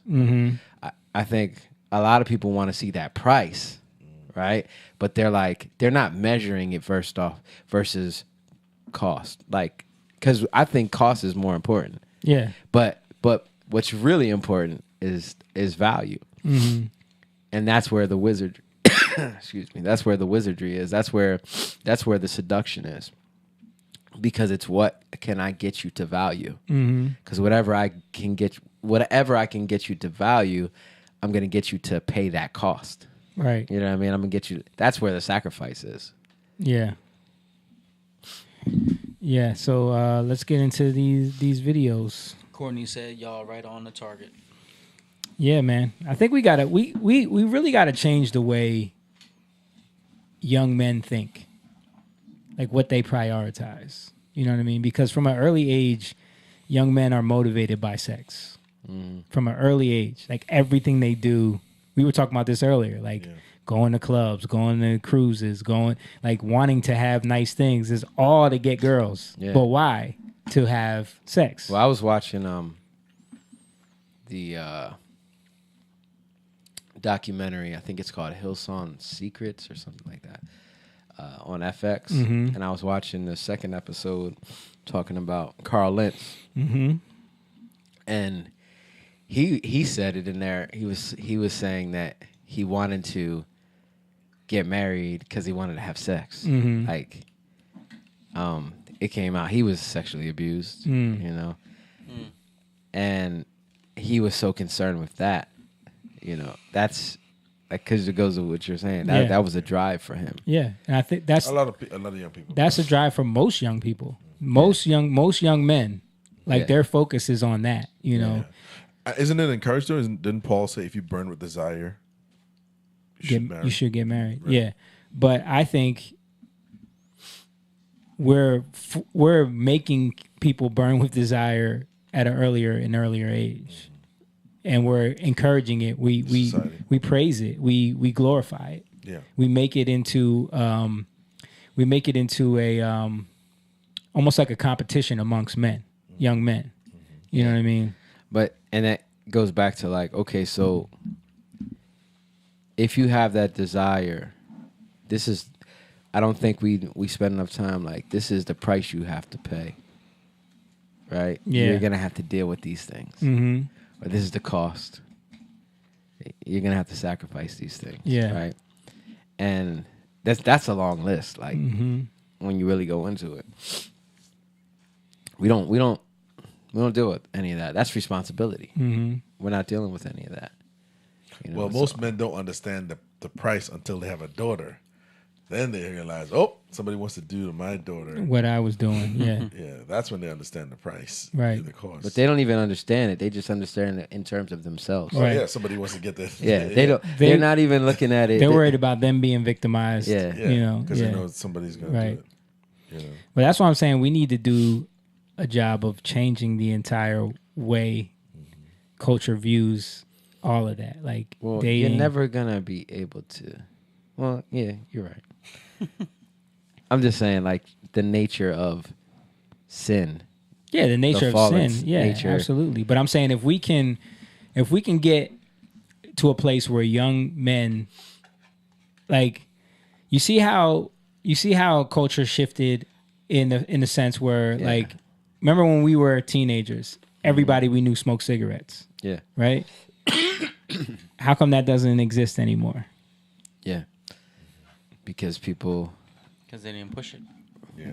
No, there was a push. There was a push to there show was a push why for tobacco. It's bad for you. There was a push to show why it's bad for you. Right. So this is what I'm saying. So if you can show young men why watching porn is terrible for you, why sleeping with why making that your priority is terrible for you in the long run, why you should shun that behavior amongst your friends, why you should uplift young girls to be chaste and to want to hold on to their virginity as long as possible, why you should encourage young girls to learn how to be wives. Like, if we can show the culture that, like how we showed them that cigarettes are bad, we show them that this promiscuity culture is bad, you could change that. I think there's something in the scriptures that say like that the nations fear God because of you.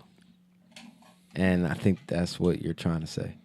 Because the fear of the Lord is the beginning of wisdom. You know what I'm saying? Yeah, but this is the thing, like you're right. But what I'm saying is there's a way to show people that it's just better for your life. But that's my point. Because you know, everybody's not gonna connect with, you know, the fear of the Lord thing. You don't understand what I mean. Okay. I'm not saying that you have to know you fear God based off of the truth. Once you start to recognize the truth of a matter, you're fearing God. You get what I'm saying? Because the truth is God. Right. The truth, you can't separate the two. So the moment you start to speak wisdom in the truth, right, and it starts to be defined in people's lives, that's the fear of the Lord. Right. You get what I mean? Yeah, I get so what what you're I'm saying. saying to you is that, like, that's what you're speaking about. Mm-hmm. You don't, it's just like, when I'm speaking about God, like our songs, we're speaking about Jesus. We don't mention him, but it's his character, right? We're praying, our songs are speaking about him, but people want to hear Jesus, right? Because then that goes back to what you said. Like, if you hear the name of Jesus, then it just solidifies everything. But you could not mean any of it, right? But when you're speaking truth, you're speaking the actual name of Jesus. You're speaking the actual character of who he is, right? That's where the fear of the Lord is, because truth is a sword, right? You're doing battle, like literally doing battle, right? Well, not literally, but you know what I mean. Spiritually, yeah. you're doing battle. Because you're fighting against lies. You're fighting against evil. Right. Evil and lies can only stay around because truth is absent. Right. Yeah. Truth means nothing until someone believes enough to make it plain. You have to stand in truth. So what I'm saying is that, like, that's the fear. That's what we have to understand. The fear of the Lord is. So when you hear, like, young lions, let me teach you the fear of the Lord. You're teaching them how to. Why do they roar? It says that the young lions roar when they've caught their prey. Right. What's your prey? Your prey is the truth. Yeah. You're focusing on the truth, and when you catch it, you roar, and then people fear. Right. It says when the lion roars, do they not fear? Yeah. You get what I'm saying? So I think more than anything, when it becomes clear to people, that's when they're like, oh yeah, I can't do that. It's just you and have to. That's what I'm saying. Like, you have to make it clear to people first, and then they understand that they're in fear of the Lord as they come into that process. It's like Mr. Miyagi teaching Daniel's son to wax on, wax off. He's not saying, I'm teaching you karate. I'm teaching you how to do a task. Yeah. And once you get that task down, you're learning karate. That's wisdom. Right. Right? That's true wisdom. Right. Because true wisdom is what it is. Yeah. And that's wisdom. The fear of the Lord is the beginning of wisdom. Right. So what do you think, like you said with the commercial, how do we as older men reach out to younger men? Because that's really what it's going to take. It's going to take men of our age to talk to younger men and saying, this is bad. You know, this what the path you're heading down. But if they have, excuse me, if they have parents, especially the men, the fathers, they want them to have sex. A lot of them, they're into. Oh yeah, son, you know. Right. I mean, it's just it's glorified. I just think it's truth. Like I just dealt with people that are part of my family that are living in a way that they shouldn't be living, but they don't know no better. And I just speak truth. Right. And I give them things, well, this and this, and if you do this, it's going to lead to this, and can't you see? And they listened, because now they get married. Yeah. Like, so, and it was literally like, I had a talk with them, and I just was open and truthful, and like, you know that these things can affect you in this way, and it's just facts. Yeah. But it's the truth, right? So, and I care about your life, so I want to see you guys thrive. Like, that's the point. It's fear. If I didn't love you, I wouldn't say things that are challenging, but are the best for your life. And if you want to challenge me on it, cool. But we can go back and forth, and that's what's going to make things greater anyway. Right. And I think that's what we do. We engage people. And that's what it literally. That's why we need to talk about that on this platform, because it's like, that's what the purpose of this is. Like Jake said, like we teach the young lions, we teach young lions how to catch prey, and catching that's the fear of the Lord. That's the wax on, wax off. So when we call out what porn is, like, that's why I'm always like trying to make it sound as grotesque as possible, because it's like that's what it is. When we're calling out, because you need to shake people's minds from the concept of like, it's not that bad. You know what I mean? Everybody does it. It's just like what smoking cigarettes was. Like, Yeah. that's why I'm using that comparison. Bro, I literally, I was hearing this dude talk about how he would remove babies from the womb, right? An abortion. Dude who did abortions. And these were like later term abortions. Yeah. I think like after 20 weeks, right? And he would talk about how he would take these forceps and clamp down on the baby's head and crush it. And then once he knew that the fluid was coming out and he had a grip on it and he saw the clear fluid, he pull out when piece you by hear piece. Yeah. that. And he said, I think it was like after his daughter died, he couldn't do it anymore. Yeah. Because he was thinking about his daughter, and he said, you know how many faces looked back at me, right? When you are comfortable and you're sedated and you're not thinking, you don't see it. Yeah. Out of sight, out of mind, like people say. But that's the spell. Right. You're under the spell. Yeah. So it's our job to remove that spell. To remove have that. to. The Wizard of Oz, right? They go in to see the wizard, and they see this glorious thing that is like got them scared to death, who's got this loud, boisterous voice with all these sound effects and telling them, you know, whatever, giving them the directions on how they can have their wishes come true. But the minute that dog goes over there and pulls that curtain back, the spell is lifted. You know what I mean? And it's that simple. And everybody's not gonna always get it right away. But when we talk about it, when we shed light to it, it breaks that spell on people. I mean, I know because it happened to me so many times. Like, and we're making a choice. Yeah, we're making a choice to believe the spell. Exactly. So if we can teach, first of all, it all starts with young boys, in my opinion, because they have to be the leaders, right? So if we can teach them, well, they grow into those leaders, right? Yeah. But I'm saying even as kids, they have to be the leaders of young girls.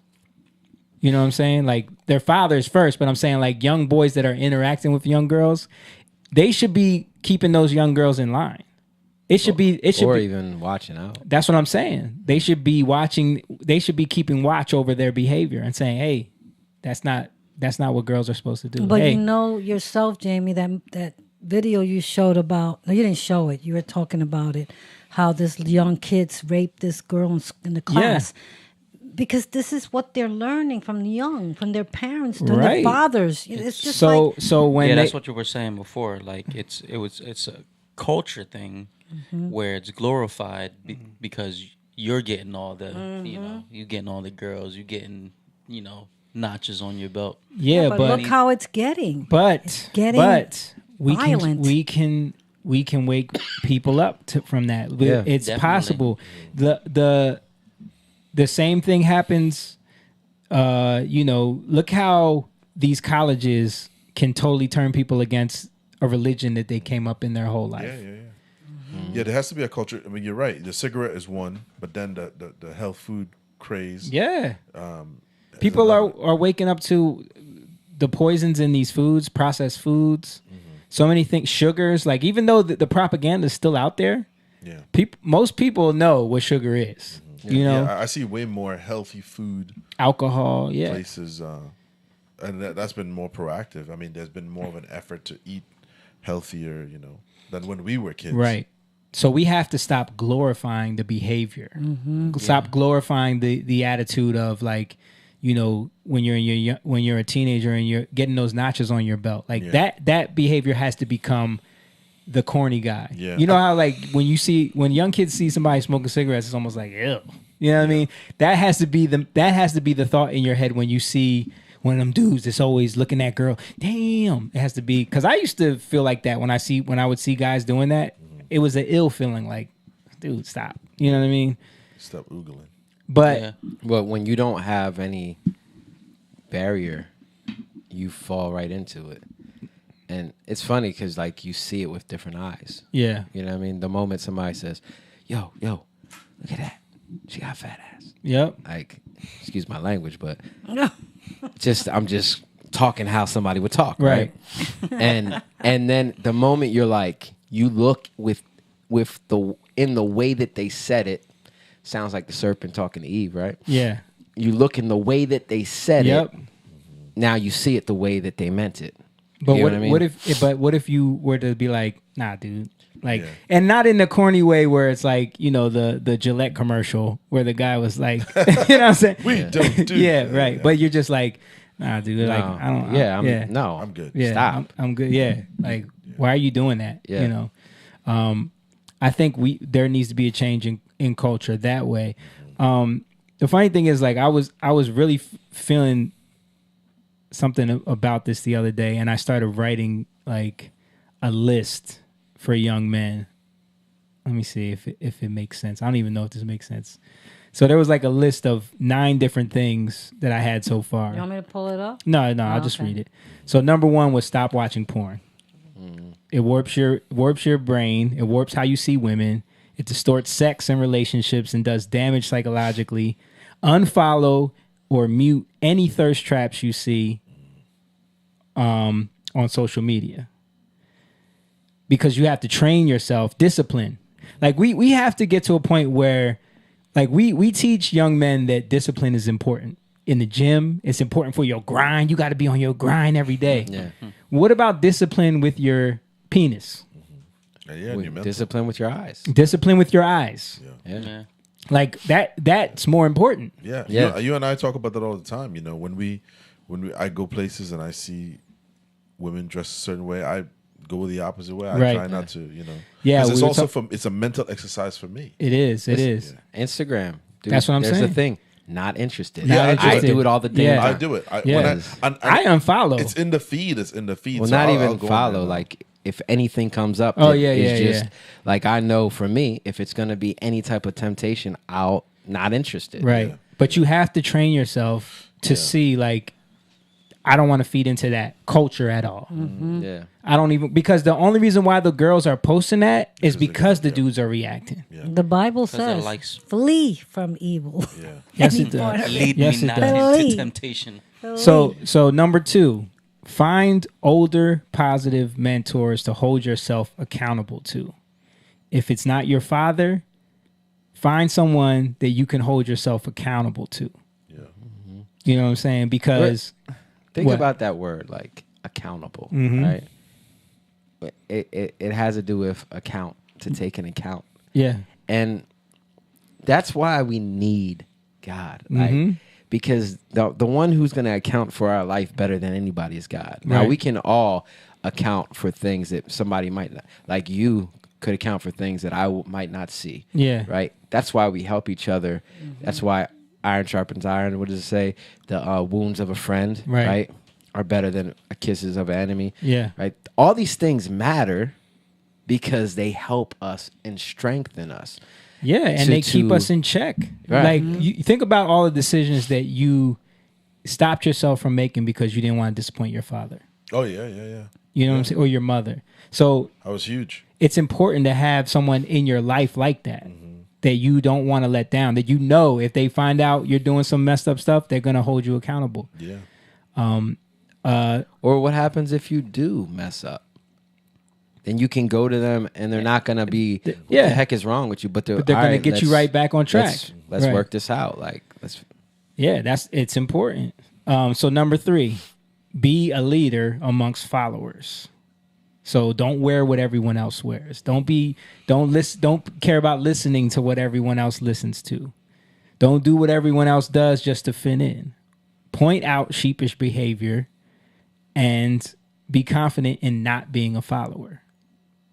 Have a little bit of confidence in that. The fact that you don't do what the whole crowd is doing. Number 4, keep a respectable friend circle. Praise honorable behavior and clown degenerative behavior in your friends.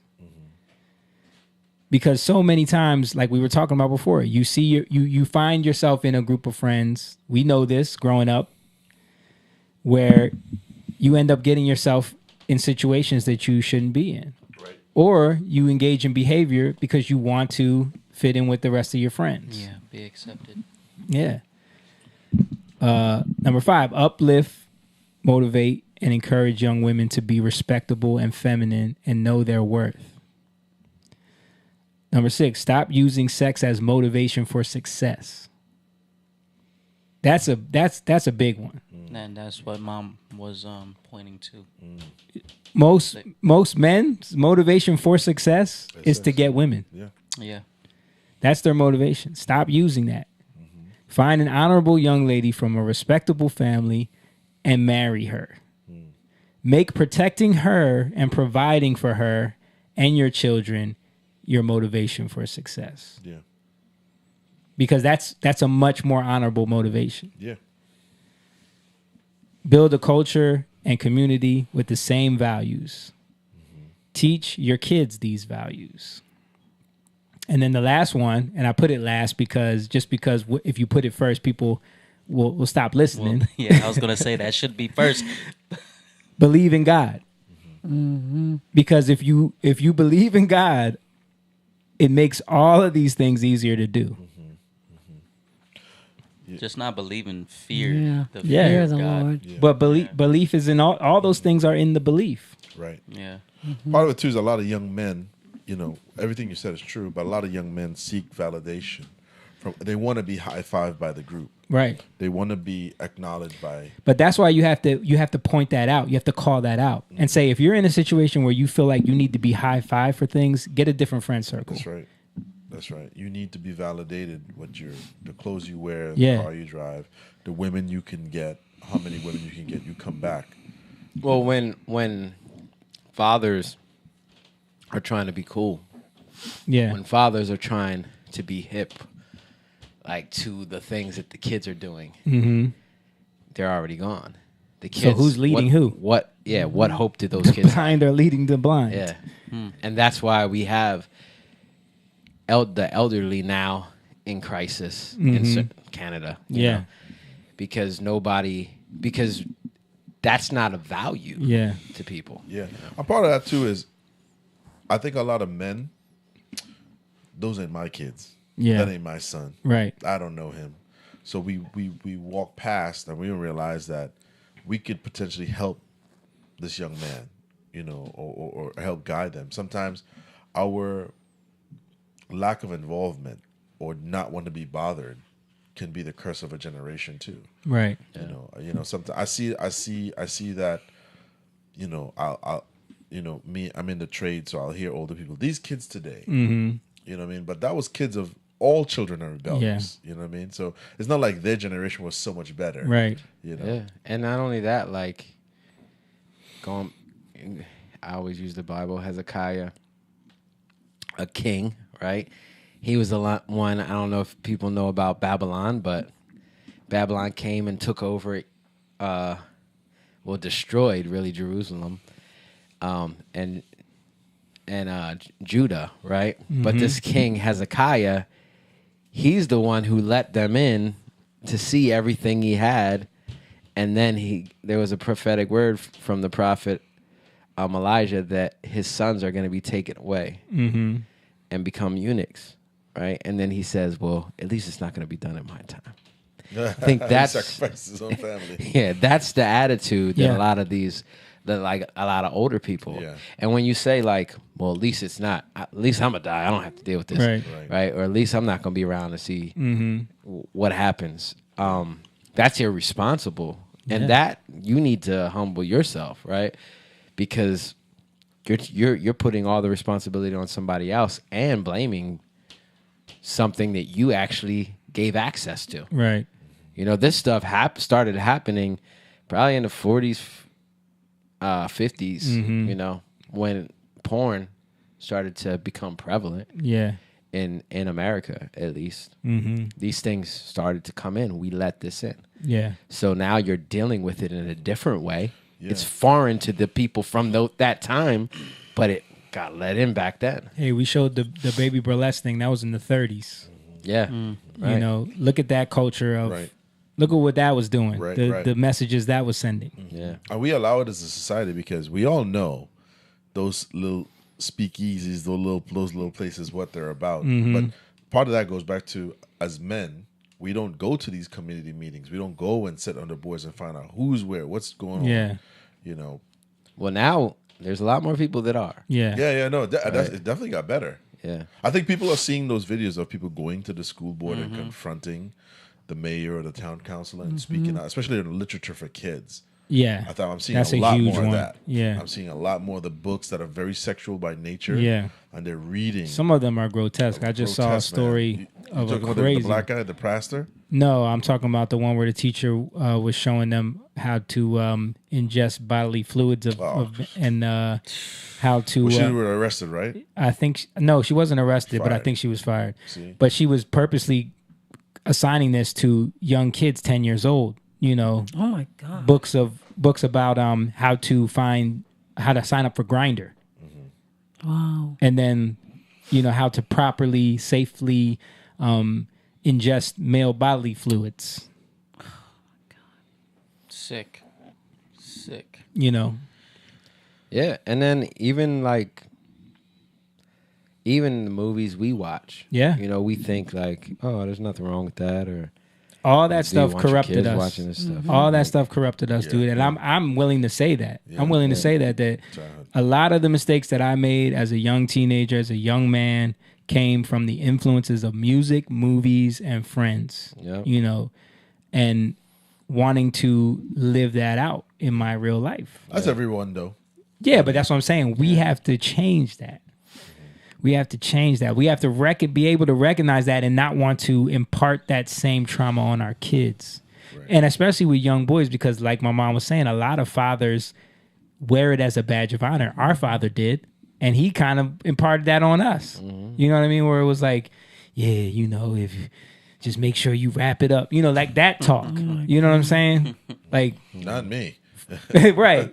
My dad was the entire opposite. Yeah. You will die. yeah. But which one was better though? Oh, you mean as a dad? Which method do you think works better? Yeah, You will die. That one. Because but he broke it down like when you sit before the Lord, He's gonna have a book of all the women you know.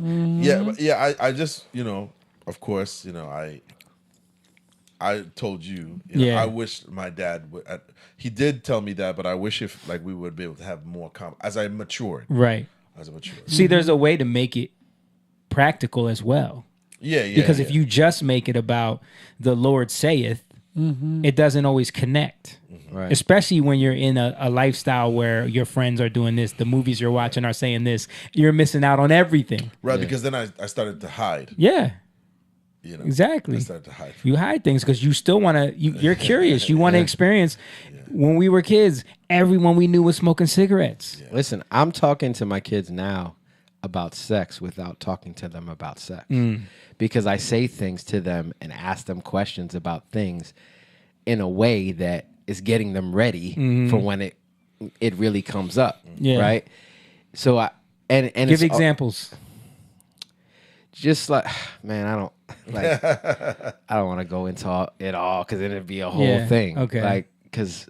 But every morning I always as we go to school, I'll talk to them about different just situations, like practical things, like playing video games or playing soccer or stuff in the house, stuff they deal with each other, and it's for a bigger understanding, but I'm getting them to engage with me. Like, do you think this is right? Do you think that? So they can understand, well, this is why. Then I'll tell them, well, this is why I do this. This is why I'll tell you this. This is why sometimes I can't tell you everything. Yeah. This is why you got to be patient with me, right? And you got to just wait because it's not your time yet to do this thing or this thing over. See, that's what it's about. Like, it's not your time. You have to be patient.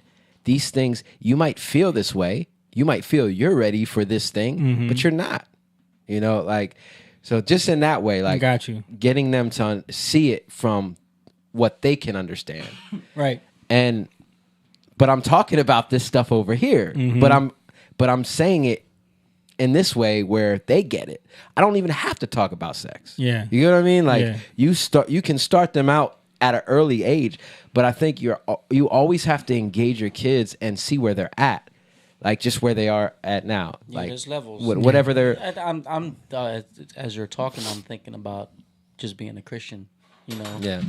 There's levels of what does it say in the Bible? Like when they're ready for meat. You know, like they're on milk until you're on milk yeah. until Yeah. you know you're ready. You have you're the ready for oldest meat. son. Have you talked to him, or do you talk to him? Birds and the bees. Yeah. Talk. I kind of like Jake says, you know, like he's at a stage now where, you know, girls are interested in him. He has a phone. I see text messages from some girls sending heart emojis. So, you know, I have, you know, like little conversations with him, like ask him like, who's this and things like that, where I'm not having that conversation with him yet, but I'm kind of feeling him out, like where he's at, you know, because he is a teenager and it's getting there. But yeah, he's getting older, and I have to have that conversation soon. Yeah, you know, because he's. Yeah, you got to get ahead of it, because I know you know his friends. You know what I mean. You know how it is in school. Like these kids will be sending stuff to each other, talking about stuff. Like that's the last thing you want, is for him to like be, you know. Yeah, and that's the importance of being a father who's involved in your children's life, not just to have. Because if you're not involved, you can't just drop down and be like, all right, time to talk about sex. Yeah, They're gonna be uncomfortable. Right. But if it's like jujitsu, you know, if you've been doing it long enough, you kind of get comfortable. You understand rolling. You understand how to position your body and stuff like that. But it's the same thing when you talk to children.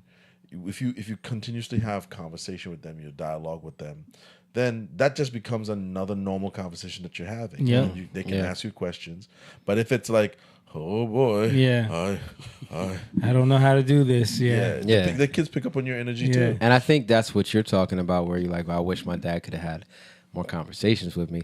Because it's one thing to be like, and it is like, you should fear your dad to a certain extent, but at the same time, as you grow, you should be able to engage with the things that you want to understand more. Like, all right, Dad, you said this. I don't understand.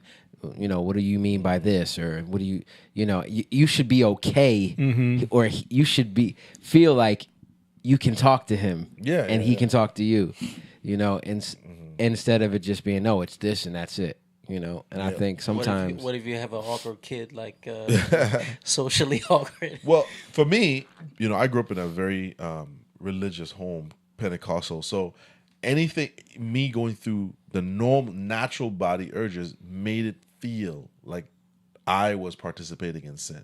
I didn't understand that everyone else, including him, went through this too.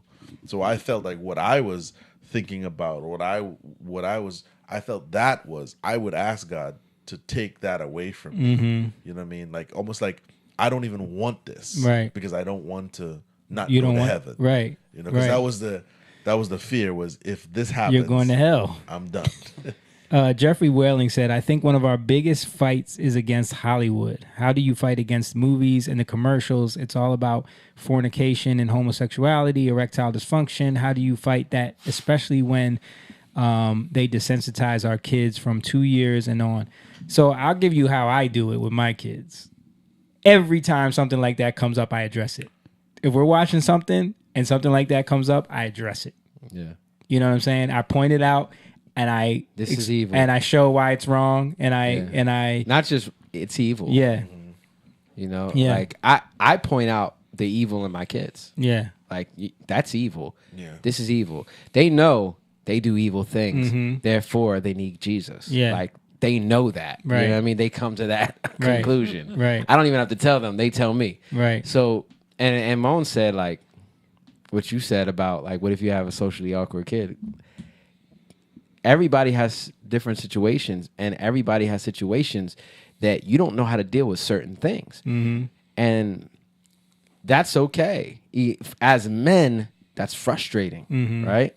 As men, that's frustrating. But I believe that's where we realize we have to humble ourselves and to give it to God. And God's always going to show us something in a way we haven't seen it before. Yeah. But we got to give him the opportunity to work in those areas of our life. right? So where there's challenges, I believe that's just an opportunity for God to work in a place where we're weak, so He can be made strong in those areas in our life. So for you, like, that's just an area. Like, I know with my kids, there's different things that this is going to be a problem with Jakey. Yeah. This is going to be a problem with Absolutely. Lucas, you know, Layla. I see it with mine too. I Yeah. got different issues with both. You know? Right. So, but I see it as in God. I know, like, I always have hope. I know in my frustrations, I'm okay. Young lions learn, right? We're learning how to catch prey. I'm learning how to catch prey. I'm learning. There's always a different prey. Yeah. And there's a different way to catch each one Right. of them. Yeah. And every time you're learning how to, even the song, What Are We Fighting For? Yeah. You know, you realize, like, you start fighting, you're getting mad. What am I so mad for? Oh, because I'm frustrated because I can't get it. Yeah. But the answer is always beginning and ending with you. Right. You know what I mean? God. So. Yeah. Especially with children, there's not a one size fits all. Nope. You know, so your approach with your son or your oldest daughter, it's not going to be the same. Yeah. They're different. They're totally. They have or even two daughters. and Yeah. 2 sons. Yeah. Yeah, it's something. It's a learning process, but I think if you go into it with the heart to be honest and be truthful, kids pick up on that. And if they know, if you already have built up integrity with them, they're gonna want to honor you. You know what I mean? And I mean, I think too, especially with young kids, is, for me anyway, I would say, fathers, if you have a group of trusted men in and around, uncles, friends, it's not teaching them to be fearful of other people, because sometimes I think, especially within the minority-based community, there's a fear of men coming in. Yeah. He might A touch my distrust. daughter. He Yeah. might molest or something. So there's a distrust. So girls, especially girls, develop a fear. And Well, boys, you know that's what I mean? that comes from a lack of community. Lack of community. When you built up a community around you of people that believe what you believe and think what you think, true. and people you can trust, you don't have those issues. Right. You know, and I can trust my kids do anything around y'all that I don't approve of. You would have the same response I would. Yeah, because it's not like you're trying to prove yourself. Because when that happens, everybody, like, that's why I brought up accountability earlier, because that's a different form of accountability. Right. I'm holding you accountable to the word. You're not doing this thing. It says it in the word. Or Yeah, you're not, yeah. or even not even using the Bible. You could use other things that you're not, you know, people in the streets. You Yeah. know what I mean? You hold people accountable to Right. a different set of rules, right? Right. But what I'm saying is that the accountability is actually vulnerability also, right? So you're sharing your vulnerabilities, right? Yeah, I'm dealing with this. Like, yeah, I know I messed up here, you know, and you can do that with your kids too. Yeah. You know, like, of course not everything, but there's certain things, like, because sometimes your kids will look at you like you're amazing. Yeah. You know, my son the other day, he was like, "Daddy, you could have been a pro soccer player." I'm like, straight up, no, I couldn't have. There's no way. You know what I mean? You don't even. I mean, you don't know. Maybe. No, I'm if saying your life went different in a whole different. If I had different skills, but I'm saying no in terms of the skills that I have. Yeah, you know what I mean? right. Like, and he's got to know that, Right, Because right. it's that hard. You know what I mean? And to be like, I'm not. Yeah, I could. have. or like, yeah, you know, your dad is, yeah. No, Yeah. that's Like not a lot of right. people we grew up with. Yes. Yeah, because he's got to know, like, no, that's delusional. I love thinking. playing soccer, Right. But more than anything, I love coaching you. Like, Yeah. I'd rather coach you because I like to see, and I like to see you grow. But even him, I tell him, dude, it's not about you playing soccer. It's about you getting outside of your comfort zone and Right. learning something new with other people. Right. You know what I mean? All those things. So, but again, that's about holding him accountable. Yeah. But also holding me accountable to him, because I don't want to project myself as something that I'm Yeah. not. Right. You know, And sometimes we do, and we don't even realize we Yep. do. So then we got to be like, yo, I did this, and I took this too far. You know, we just had a conversation Yeah. about that. Yeah. Like, so if you can trust people, right, that means you can trust God. Yeah. You know what I mean? If you can't trust people, then you really don't trust God. Yeah. That's what I was saying. You know, I think that part of this thing is everyone turtles up. They focus on themselves or their intermediate family, and don't focus on the communal aspect.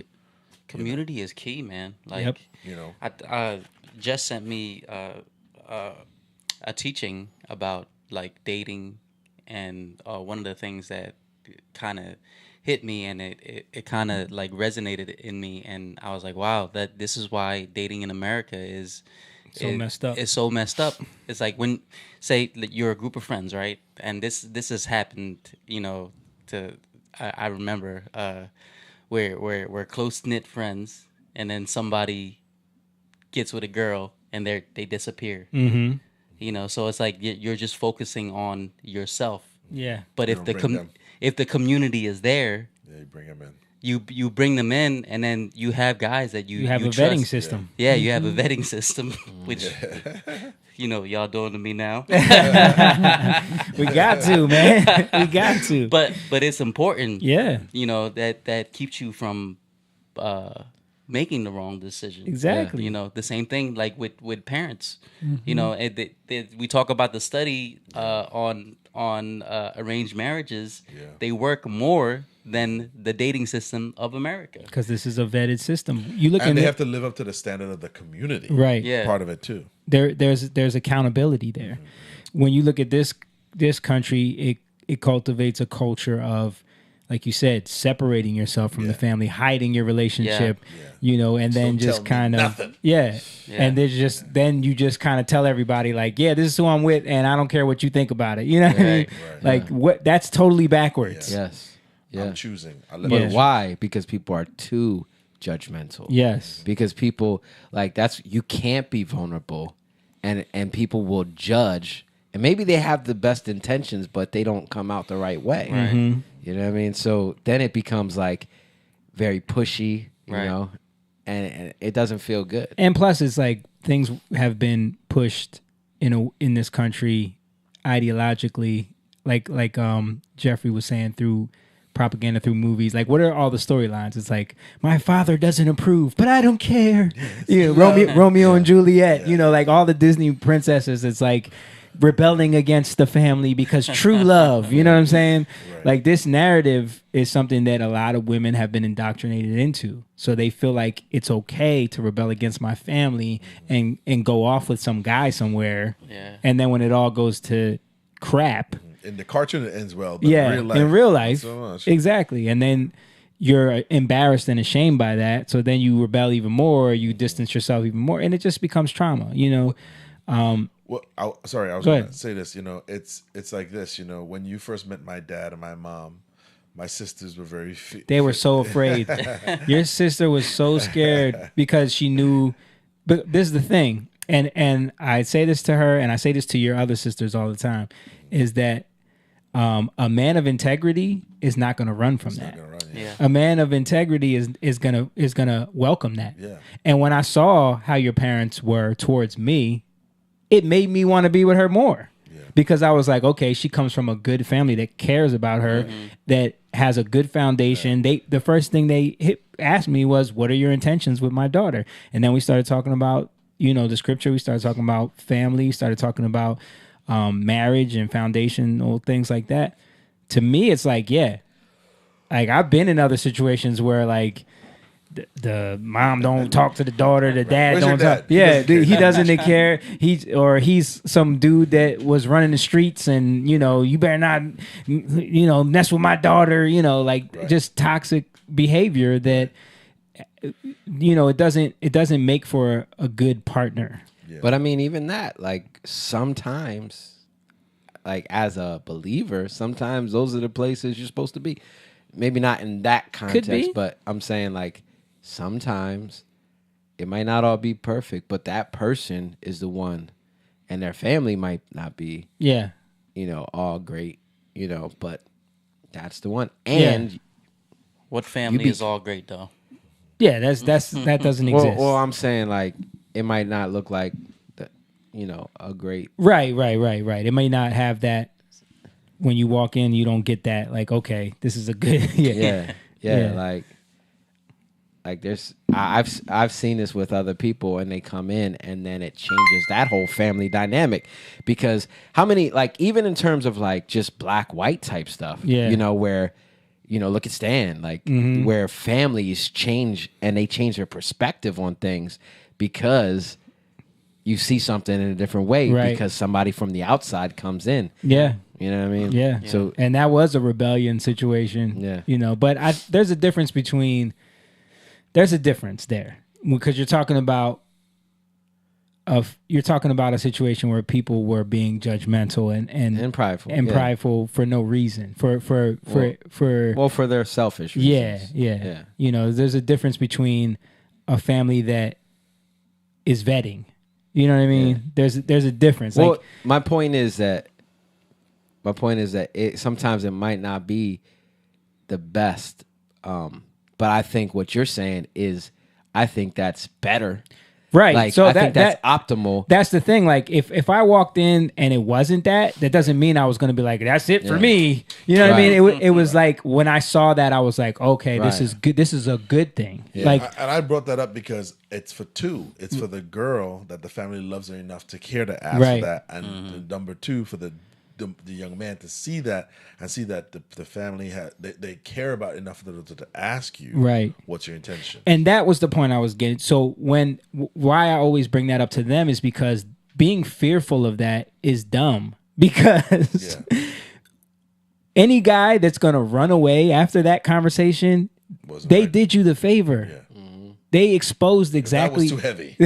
They exposed exactly what his intentions. Right. Yeah. I don't want to be confronted with questions. Right. What is it? I want to be able to deceive you as long as I can. Yeah. And look at like, or if you're fighting, like if you get offended right away, like right. I'm a grown man. Yeah, you know what I mean? Like that tells you everything you need to know about that person. Yeah. But the lesson, we're talking about it here, but it's when Elise and Aria gets older. And they understand that doesn't stop with their grandfather. Yeah. It goes on with you. Absolutely. You know what I'm saying? Yeah. Like for me, it's my dad taught me to walk in, shake hands. Yes. Go straight to the dad. Right. I got clowned for it. But I also realized that the girls that were laughing at me for being corny were not the girls I wanted. Exactly. So your dad did you a favor. I tell my son that too when he's like, oh yeah. Your son is so funny. Like, yo, these dudes but forever. I'm like, what's up? I'm like, what's up, Noe? He does this. Like he wants to. Like, dude, what are you doing? But I just think these things are important because it doesn't stop with you carry it on. Yeah. So they understand that this is part of our family. This is what we do. You know what I mean? Yeah, and so like hearing y'all talking, I'm seeing something like I think it's about like men. Mm-hmm. Because men are the leaders of the house. Yeah. And that's not to make women feel inferior. Beneath. Because it's a different way. It's men lead, but women do a whole bunch of other stuff, right?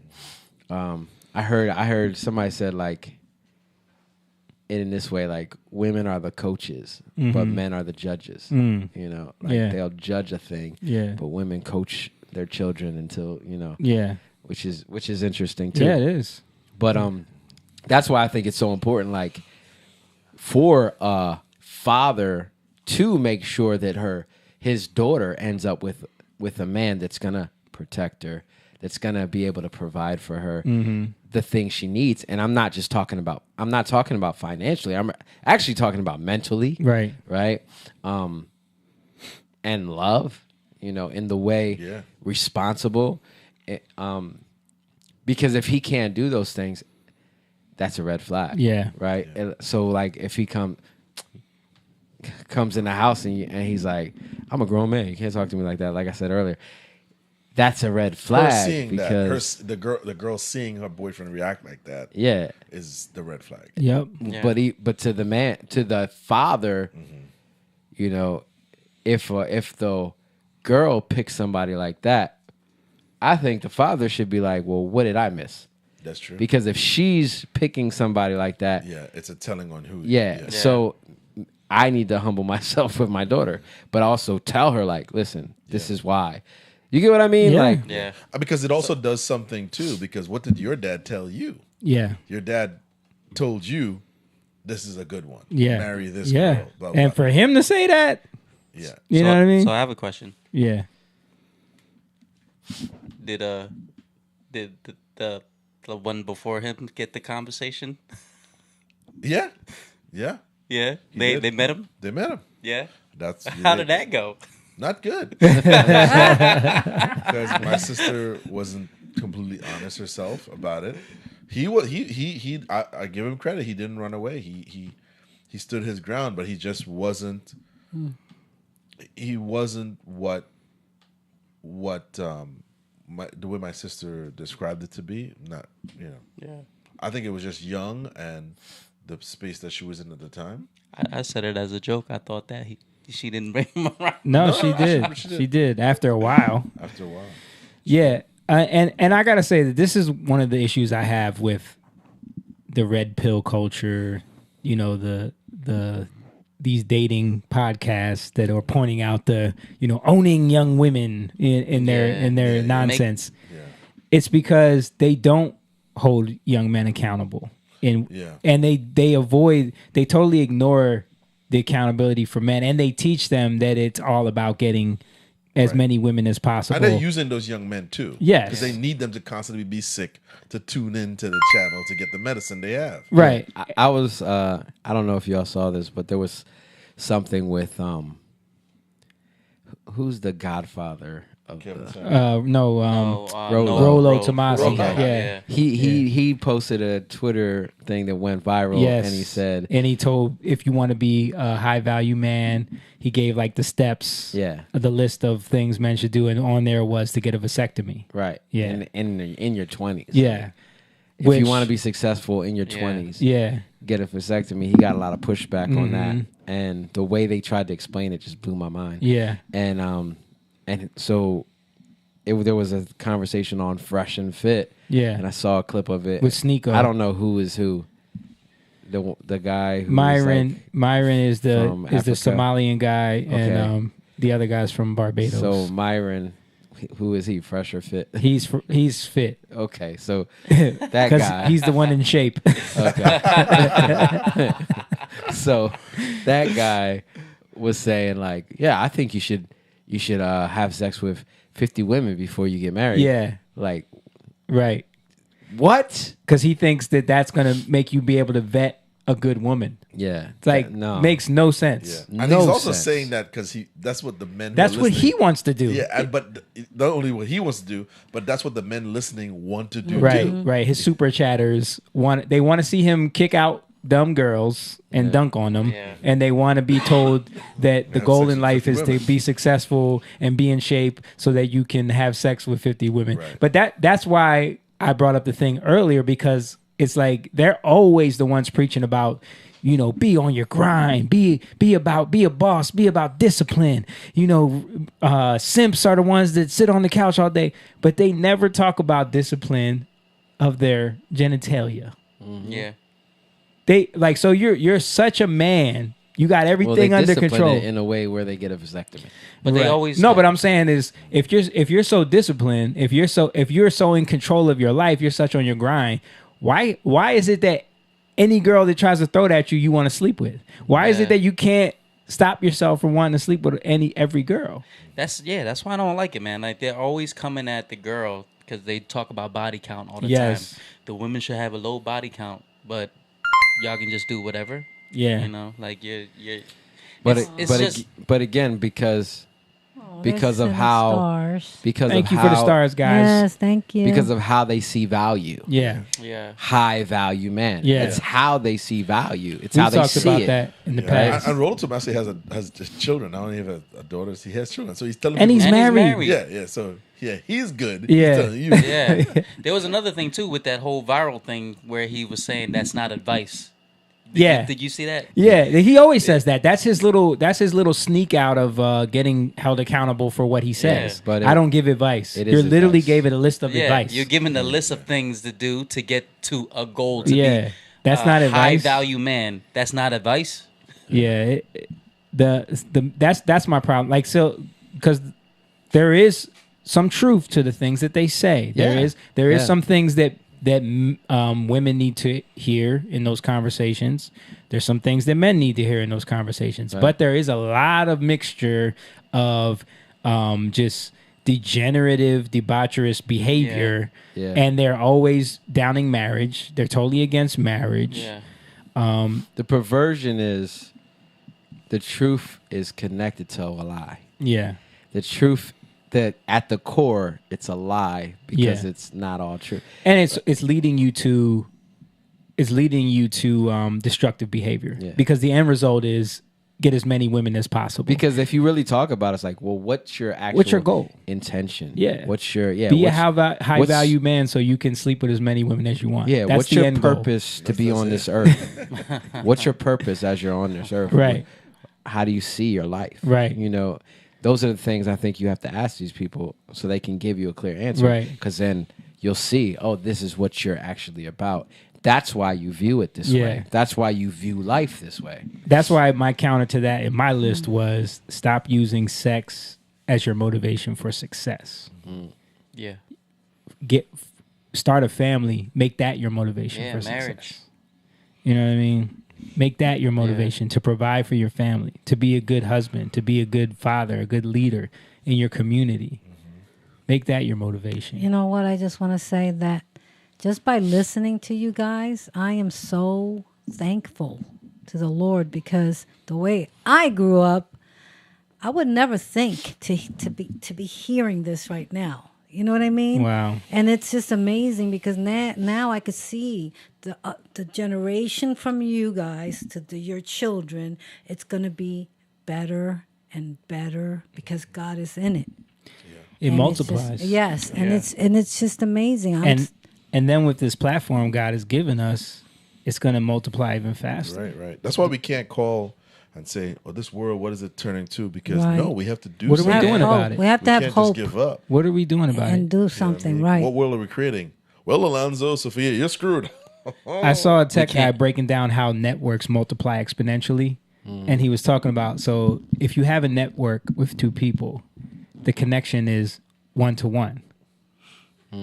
You add one person to that network, how many connections is there? There's 6 connections. Yeah. You add one more person, it multiplies exponentially. Multiplication. It's You know what I'm crazy. saying? Yeah. So, And you know what's crazy? You just said that. yeah. That's the same thing happens when you sleep around. Yep. You're right. That's the inverse. That's the inverse. The trauma multiplies. Because that's how many soul ties. Yeah. Yeah. You know what I mean? Yeah. Yeah, man. And that's why we are trying to build this pride of the Young Lions, this Yeah, community. we can change it. We can change it. Yeah. We can the more we continue to put energy and effort into this, and the more you guys support and you get on board with this and you share this stuff and you join the Patreon, do things like that, it's just gonna help us grow this thing even further, and we can really change culture, man. Like we can really, you know, the Young Lions will grow and people will want to be a part of this and want to build this community, and it will have an effect on culture as a whole. So, you know, I'm going to wrap it up there because we at 2 hours and 20 minutes. But I appreciate you guys, man, for sticking with us. Shout out to the people in the chat. Shout out to the people supporting Sending Stars. Paris and Lisa, We thank see you. y'all. Thank you. And shout out to the people watching on Rumble and on YouTube and on Twitter and Twitch right now. We are just trying to continue to grow in this thing, man. We're gonna keep doing our part. We're gonna do these live streams every Tuesday night. We're gonna keep posting up the little clips that we've been posting up, and hopefully you guys keep supporting. And don't forget to like the video and hit that share button. Subscribe if you're watching on YouTube. Hit the Rumble button. And don't forget, if you want to support and get merch, the merch is really just to spread the name of the Young Lions. We really don't make money off the merch. So if you just want to be, you want to wear the apparel proudly and show the world that you're a Young Lion, you can get the merch on the merch store, which is in the link in the description. Also, if you want to support in a real way, go to Patreon, patreon.com/youngliontv, and you can join the Pride exclusively there. There's multiple tiers, multiple ways for you to join based on how you feel like doing. And if you want to just throw some meat to the lions, you can hit the Cash App, $YoungLionTV. Jatan.com for music and merch over there as well if you want to hear our new music. And support our brother James at BuildRight.com, right? That's right. If you're local, give me a call. Hit him up, man. He's doing my kitchen right now, so you can't hit him up yet. You gotta wait till my kitchen is done. He needs to be here. Yeah, we gotta get this kitchen done, and then you can hit him And up. congratulations to me and Moan. We did not nod off today. Yeah, that's right. I was worried before the stream went live. Everybody was yawning. I was worried. Did I yawn? Yes, I did all of y'all yawn. yawn. And then the beginning of the show, everybody was kind of like, yeah. James was like, whoa, And then, gonna but make it. as we ramped up, people got more into it, and it got a little more. I'm proud of us. I'm proud of us. I'm proud of me because I'm old and I keep up. Yeah, you do, Mom. You do a great job. And shout out to my mom for producing so well, bringing up the clips and everything. Thank you. We thank you for that. But yeah, we love you guys. Peace to the Young Lions. We'll see you guys next week. Peace. Young lion, go live, yeah. Young lion, you rich, yeah. This kingdom has room, yeah. Go and fight.